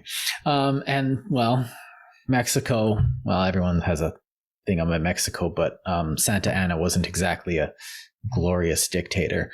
He looked great in that coat, though. But what I'm saying is it's not very American to actually go and overturn other governments. And we seem to have been the Americans seem to be taking their time learning that lesson again, because they're supposed to be based on the fact that, you know, their whole country is based on the fact that let us do our own thing, go away Britain. Mm-hmm. And so, you know. But nobody else is allowed to do their own thing. Well, that was kind of American exceptionalism from the early 20th century, kind of took a long time to die. And it's just finally dying because the Americans are only starting to talk now about, like, maybe we shouldn't go into other countries. I don't think it's dying, though. It's just getting more and more subtle. So what I mean, like, okay, the American hubris, the thing that if you went to any other country in the world and talked to a person who just said they hate Americans, not individual Americans, but the country of America. Yeah. They will all tell you the same types of things. They will say, America comes in and bombs innocent people. They steal your wealth. They're hypocrite. Like, I'm not saying they are. I'm just saying that that's the prevailing... No, I've met people that say these things like screw America. And I understand that because I used to say screw America. Right. So then when 9/11 happens, Gaddafi's the first of all of those countries to put his differences aside and say, like, this should not happen. We don't approve of this, you know, and who gets sent back home first is the Saudis, whose country, not the people, whose country and family members were responsible directly for planning it, orchestrating it, getting the passports, getting the embassies to allow them in, teaching them to fly, getting them on the planes, funding their families and all the jihadists around the world. All of that went through the Saudi organization, which we didn't know at the time. But Bush did, and he still gave them the right to free passage home. Yeah, they should have they shouldn't have gone into Afghanistan. Like, that was dumb. They literally went into Afghanistan because, like, they wouldn't give up intel or help with the hunt for bin Laden. So they're like, well, we're going to go in, and they just went into this one country and left the other countries not invaded all around them, which were definitely more implicated. Like, Afghanistan's just sitting there going, no, we're not going to help you. And then Pakistan's like, no, we're totally not hiding him. And Saudi Arabia is just sitting there actually doing all the nefarious stuff. The way they garner none of them got touched is by leveraging implicit biases in the public, because the public would have never stood for it if they just went outright and said, we're not exactly sure, but we're bombing these people anyway. The public would never have had any of it. Right. What got them was, look at their main export is poppies and heroin. Well, you guys were selling coke for 20 years. You're buying all of their heroin, and you're making medicine out of, like, a lot of it. Around the world, morphine is made from the same thing that heroin comes from. And even in the UK, they still use heroin today as, like, for women giving birth to help them. It's a pharmaceutical. Like, it's a drug, which means pharmacists. It's a heavy drug, but it's a drug. So the inconsistencies in their public speak, like the double speak, I guess, is to get into sociological terms, but the double speak that's being conveyed to not just the general public, but the world public about, like, peace, anti-war, nuclear non-proliferation, proliferation, green deals. The U.S. are doing the opposite. They're saying everybody else needs to cut their carbon, and then they're firing up their coal power plants again because they can't afford a couple $1 increase in the price of oil. Or to be fair, the U.S. isn't exactly the biggest coal burner in the world, though. Oh, they're huge coal burners, yeah. Yeah, but it's nowhere near on the magnitude of like India and China. But that's because they haven't industrialized. And they have 1 billion people, and America only has 360 million. Yeah. And because, 10% of Americans don't even have power in their homes because, anyway. Poverty and project housing projects and stuff like that aside, and undocumented immigrants and all that kind of stuff. But sort of the point is, the public was led and only agreed and only were complicit because the government was leveraging the implicit biases of everybody in the country to their advantage. They made people scared of foreigners. They made people scared that terrorism was a huge threat everywhere else in the world, without ever acknowledging what other countries would consider terror from America. So without actually trying to analyze and fix the problem itself through deliberation and discussion and open forum, they're doing things like denying international court rights of Libya. So when Libyan, I don't know if they were militants or whatever, but when it came to light that Gaddafi had funded some people who crashed an airliner and a whole bunch of civilian people died, the Pan Am flight, something or other, and that's sort of what sparked the invasion on Libya. But the actual reason is probably something a lot more sinister, because this has happened several times before that and since then, and they didn't go to war with a country and invade them. So let's look at what Gaddafi was doing at the time.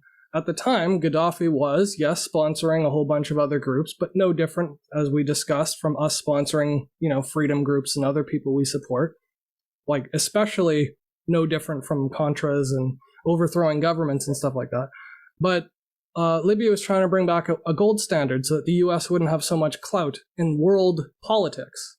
So he was trying to reunite all of Africa and kick out all the oppressive regimes in Africa to unify the African continent, because they were being exploited and expressly exploited. Like, Americans and Europeans were proud of the exploitation they were doing in Africa, hence all the colonies. Yeah. And so that's why there's French-speaking African nations. It's because of colonial regimes. It's why there came to apartheid in South Africa, is because of colonialism and the Dutch and everybody vying for power and spots on mineral rights of land they never owned.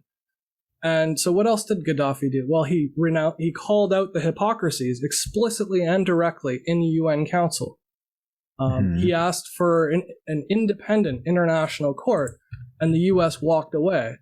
Well, the only other time the U.S. walked away was things like Israel's occupation, which most of the world agrees is also illegal, including the UN by several resolutions that were passed and voted on, but vetoed by the states. So he called them out on their hypocrisy. He's trying to get the world off the U.S. currency standard. They call it the reserve currency because energy prices worldwide are priced in US dollars, and that makes their currency intrinsically more valuable, so they can print it without worrying about the after effects or aftershocks of printing money, which other countries have to deal with.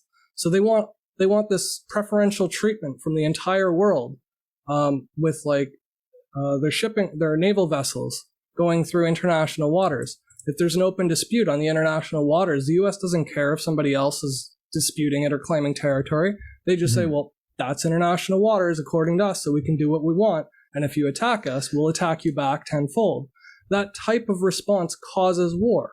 When you have an incommensurate response with force to an act of aggression, perceived act of aggression, which the other side believes that there was material evidence for it having invaded their sovereign land, or their claimed territories, or whatever you want to call it. But that's the same as the plane that got shot down over Turkey because it was flying from Ukraine or something over a corner of Turkey, and Turkey didn't allow them in their airspace. They shot them down. Then Russia got all mad because it was a Russian plane. Yada, yada, yada. It happens constantly, but it constantly doesn't cause wars. Except in the case of Libya and Gaddafi, it did. But the peculiar thing that Noam Chomsky points out is that the news was already readied for something they were supposedly and claiming to be shocked by. They were already stationed in Tripoli before the bombing started. The bombing lasted overnight. It was just a free counteroffensive that it didn't even last 24 hours, I don't think. Which offensive are we talking about? Because 1986 or something like that. Okay. It's when Gaddafi sort of went from the good books to the bad books. That's sort of what happened. Yeah, because to be fair, he was no Nasser. Yeah, and that's why I wanted to start this off by I'm not apologizing at all for Gaddafi. Yeah, because to me, Gaddafi was a simpleton and a bit of a nutcase. Like, I am the reincarnation of the Roman Empire, and started wearing golden togas around, and it's just like, this guy's a bit of a nutcase. I don't think he was the socialist that everyone thought he was, and definitely not the socialist that all the American media was. It's like, he's a Marxist-Leninist and he like hung out with Castro. It's like, yeah, he did, but like Castro thought he was kind of an idiot. But I don't know, he was just a military dictator. Yeah, their ideologies aligned, him and Castro's. And so he was supporting Cuba for the Cuban people, and that to me is socialist. When you spend money from your government that you could spend on yourself or your own people, and you spend it on others who are being oppressed. Yeah. I mean, he had ulterior motives, just like every country does when they give money and aid.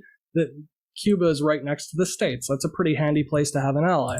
Yeah. Not be close to the danger, but still have... But based on what you're saying, like, Gabel Nasser would have been, like, to me, he was a more of a kind of had a lot of the same goals, Arabs for the Arab people, a strong Middle East, uniting, like he tried to unite Syria and Egypt into what was it, it was like a pan-Arab nation. That was his big goal, and he was trying to, he started building project or something like that. ANC. Yeah, that didn't last very long, because once he died, everyone's just like, nah, let's do this. United Arab Republic. That's it. And lasted for about 13 years. But his idea was like, well, why are we all these separate, warring, bickering Arab nations? And so Nasser, I think, might be, there's a lot of people disagree with him, but I think Nasser is a lot more of a sympathetic character with regard to the historical record. But that's not really what we're talking about. We're talking about how we painted Gaddafi to be this bad guy when really it didn't matter. No, but worse is how we justified war based on him being a bad guy. Not war, just an attack, an outright attack on civilians for something that the people had nothing to do with. Yeah. And that to me is that's the part that I wanted to, the crux of my argument here. It has nothing to do with whether Gaddafi was right or wrong or good or bad. The point is, painting people as good or bad is inherently stupid. Yes. It's overly simplistic, and it's necessarily going to lead to conflict, because you're diametrically opposing people's points of view when they shouldn't otherwise be. You're making things as extreme as they have to be. Mm-hmm. You're radicalizing the entire discussion by not dealing with the actual meat of the issue. Well, the whole this was earlier, but either you're with us or you're with the terrorists thing. It was kind of just like, everyone's just like, September 12, America. And then all of a sudden he comes out and says either you're with us or you're with the terrorists. And everyone's kind of like, yeah, what? That's kind of ominous. Today, it's like, well, are you racist or aren't you? Well, then you should be in favor of X leftist plateau. Yeah. No, that's not how logic works. Well, it's nuanced. Just make something binary and pick a side and say, hey, I'm logical. Yeah. That's irrational. It's kind of like, it's like, well, it's nuanced opinion. Oh, well, you must be a TERF then. It's like, what? But it's the same when I make the Gaddafi argument at a bar or something. You'll get that, oh, you're a terrorist apologist or a hater sympathizer or something like that. No, that's the part of intellectually discussing and studying something is looking at the other person's side and bringing it to the table for rumination. That's part of the intellectual process, is suspending your own beliefs and adopting someone else's to see how we could fix this from both perspectives. Yeah. Because that's what makes sense to do. Well, and in Libya's case, the war didn't really stop after Gaddafi died because, ISIS kind of moved in. And then Americans went back and bombed the crap out of ISIS, which actually on that count, I'm not really against American intervention on that point. But but one might say that ISIS was caused by America's intervention in Libya. Like, if you want to recruit terrorists and radicals and you live in the Middle East, the best way to do it is to point to examples. Mm-hmm. And that's what they'll do. And they'll misrepresent the examples too, just like we misrepresent our examples of goodness. They will misrepresent theirs to say how good and heroic their people are. Yeah. And that's where you get martyrdom from, where people sincerely believe that they're going to go to heaven because they kill and murder American troops. Mm-hmm. That's an insane belief, but the only way they could believe that is if they've had some sort of root of experience or treatment that led to it.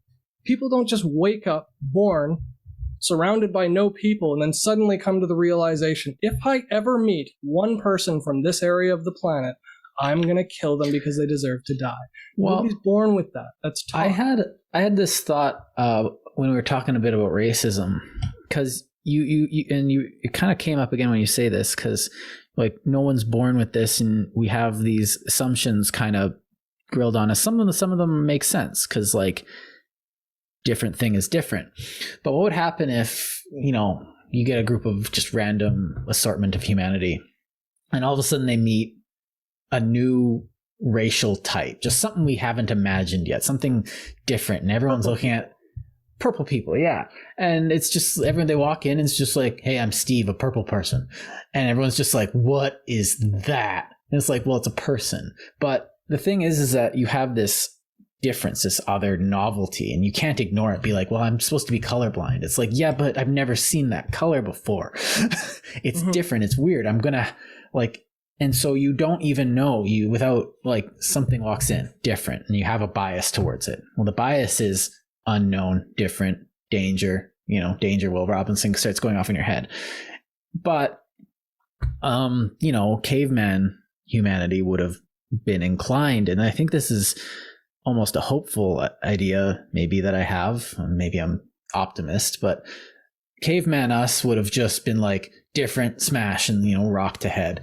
But in our society, at least in free societies, a new thing comes in and we just get curious. Our little lizard brain back there goes different, strange, be wary. And like, of course we're wary. When you see a contraption in a dark room that you have never seen before, you don't know what it is. You're not just going to be like, I'm going to stick my fingers in it. Like, yeah.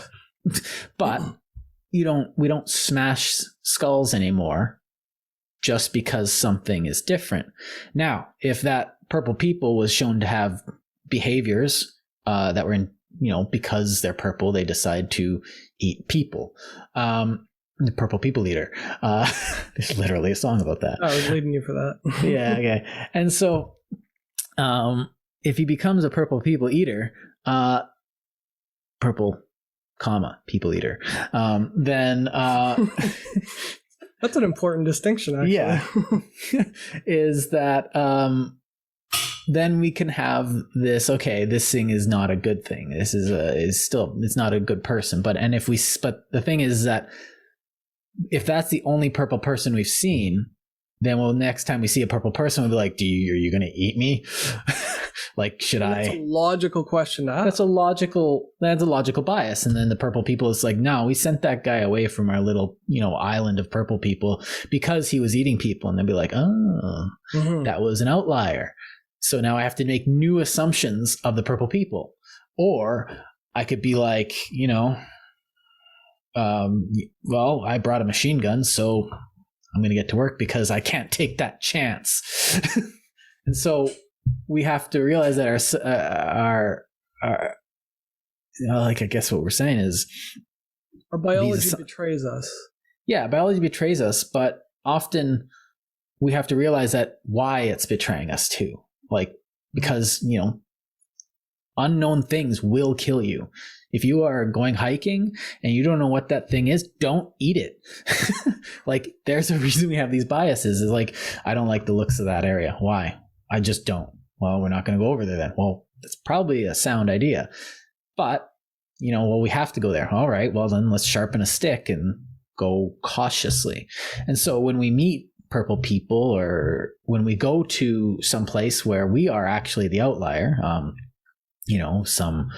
you're dating someone of a different racial group, and she takes you to her gathering, and everyone's doing stuff a little differently, and you're just kind of like, I have no idea what's going on.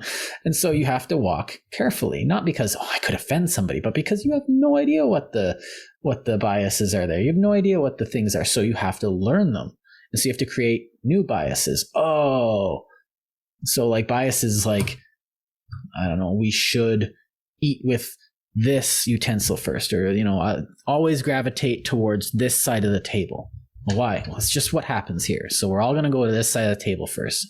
That's what we do in our culture. Oh, okay. Well, so if you're going to make a social faux pas if you go left instead of right, and then so they don't think about it, or maybe that's the way the women go in their society or something.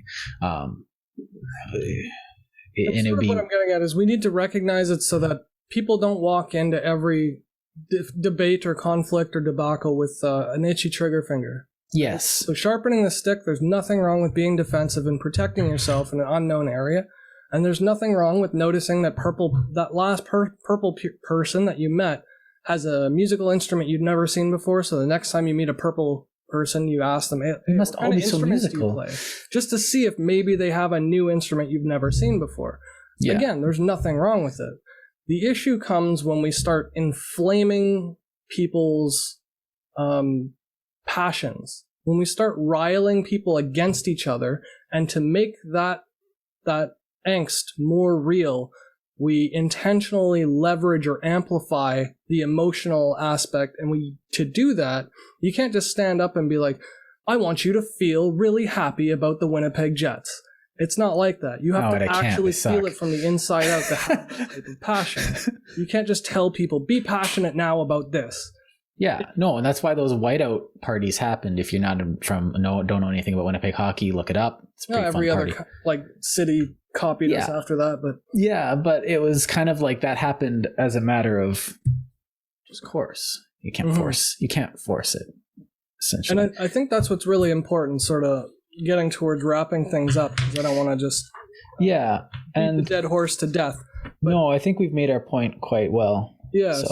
So just to be clear, though, I'm not trying to say that one thing is right or wrong. I'm not trying to say there's never any case for any war ever. I'm not trying to say that Gaddafi was a prince. Well, I mean, literally, I think he was. Moral. Why I stumbled there. And I'm not saying America's all bad, and I'm not saying that they're 100% imperialist even to today, and I'm not saying that, all racist people endorse slavery. Like, none of those broad statements are true. None of them. Yeah. And for anybody who believes that things that simplistic and black and white are true, that's usually a pretty good signal that you need to sit down in a dark room and really think about where you came up with your ideas.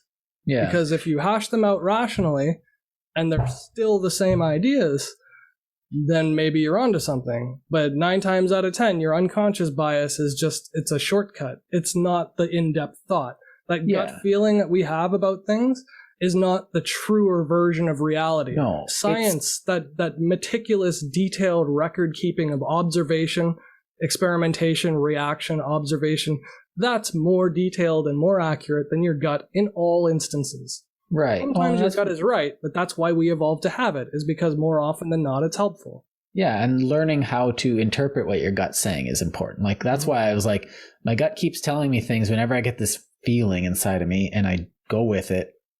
Like, I end out on top. So I learned to listen to it in a specific way, but sometimes my gut's telling me to do things because I'm hungry. It's like, you should just go yell at that person's face. It's like, why? Oh, because I haven't eaten in 6 hours. And that's the extended version of the metaphor with the neural nets too, is because those are like extraneous factors that like amplify things. They're usually things like hormones that make you hungry, or hormones that make you horny, or hormones that make you sleepy. Like our body entirely responds, and the way we behave is almost entirely respondent to the chemistry in our bodies. Yeah. And that's really important to remember, because we all have bodies that are all susceptible to it. Yeah. So introspection is key. Yeah, and it's hard, and it sucks, and we don't like doing it, but we should do it. Well, that's what meditation is pretty much, but whatever you call it, prayer, meditation, introspection, mindfulness, if you're a new age hippie, then yes, I'm being humorous. It doesn't matter who you are, you can do it, and it doesn't matter what you call it. So I think that was a good discussion. For a follow-up, thank you for indulging me. Sorry for... It's okay.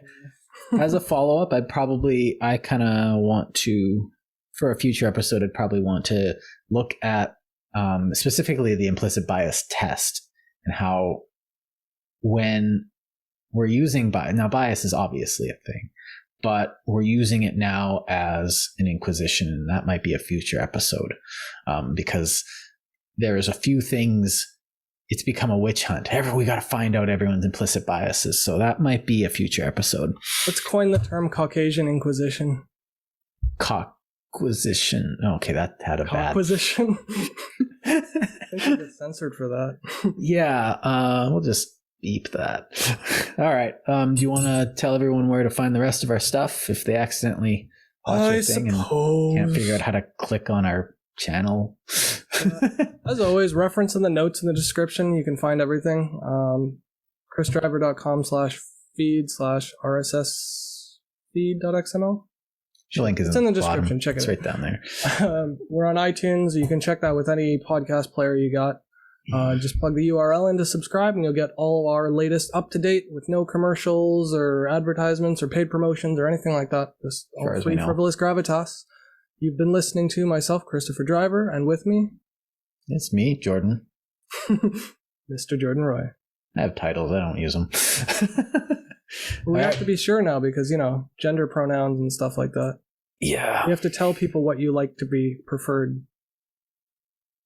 I'm a attack helicopter. I identify as a webcam. See? Look at me go. All right. Long in the tooth. Take care. See ya.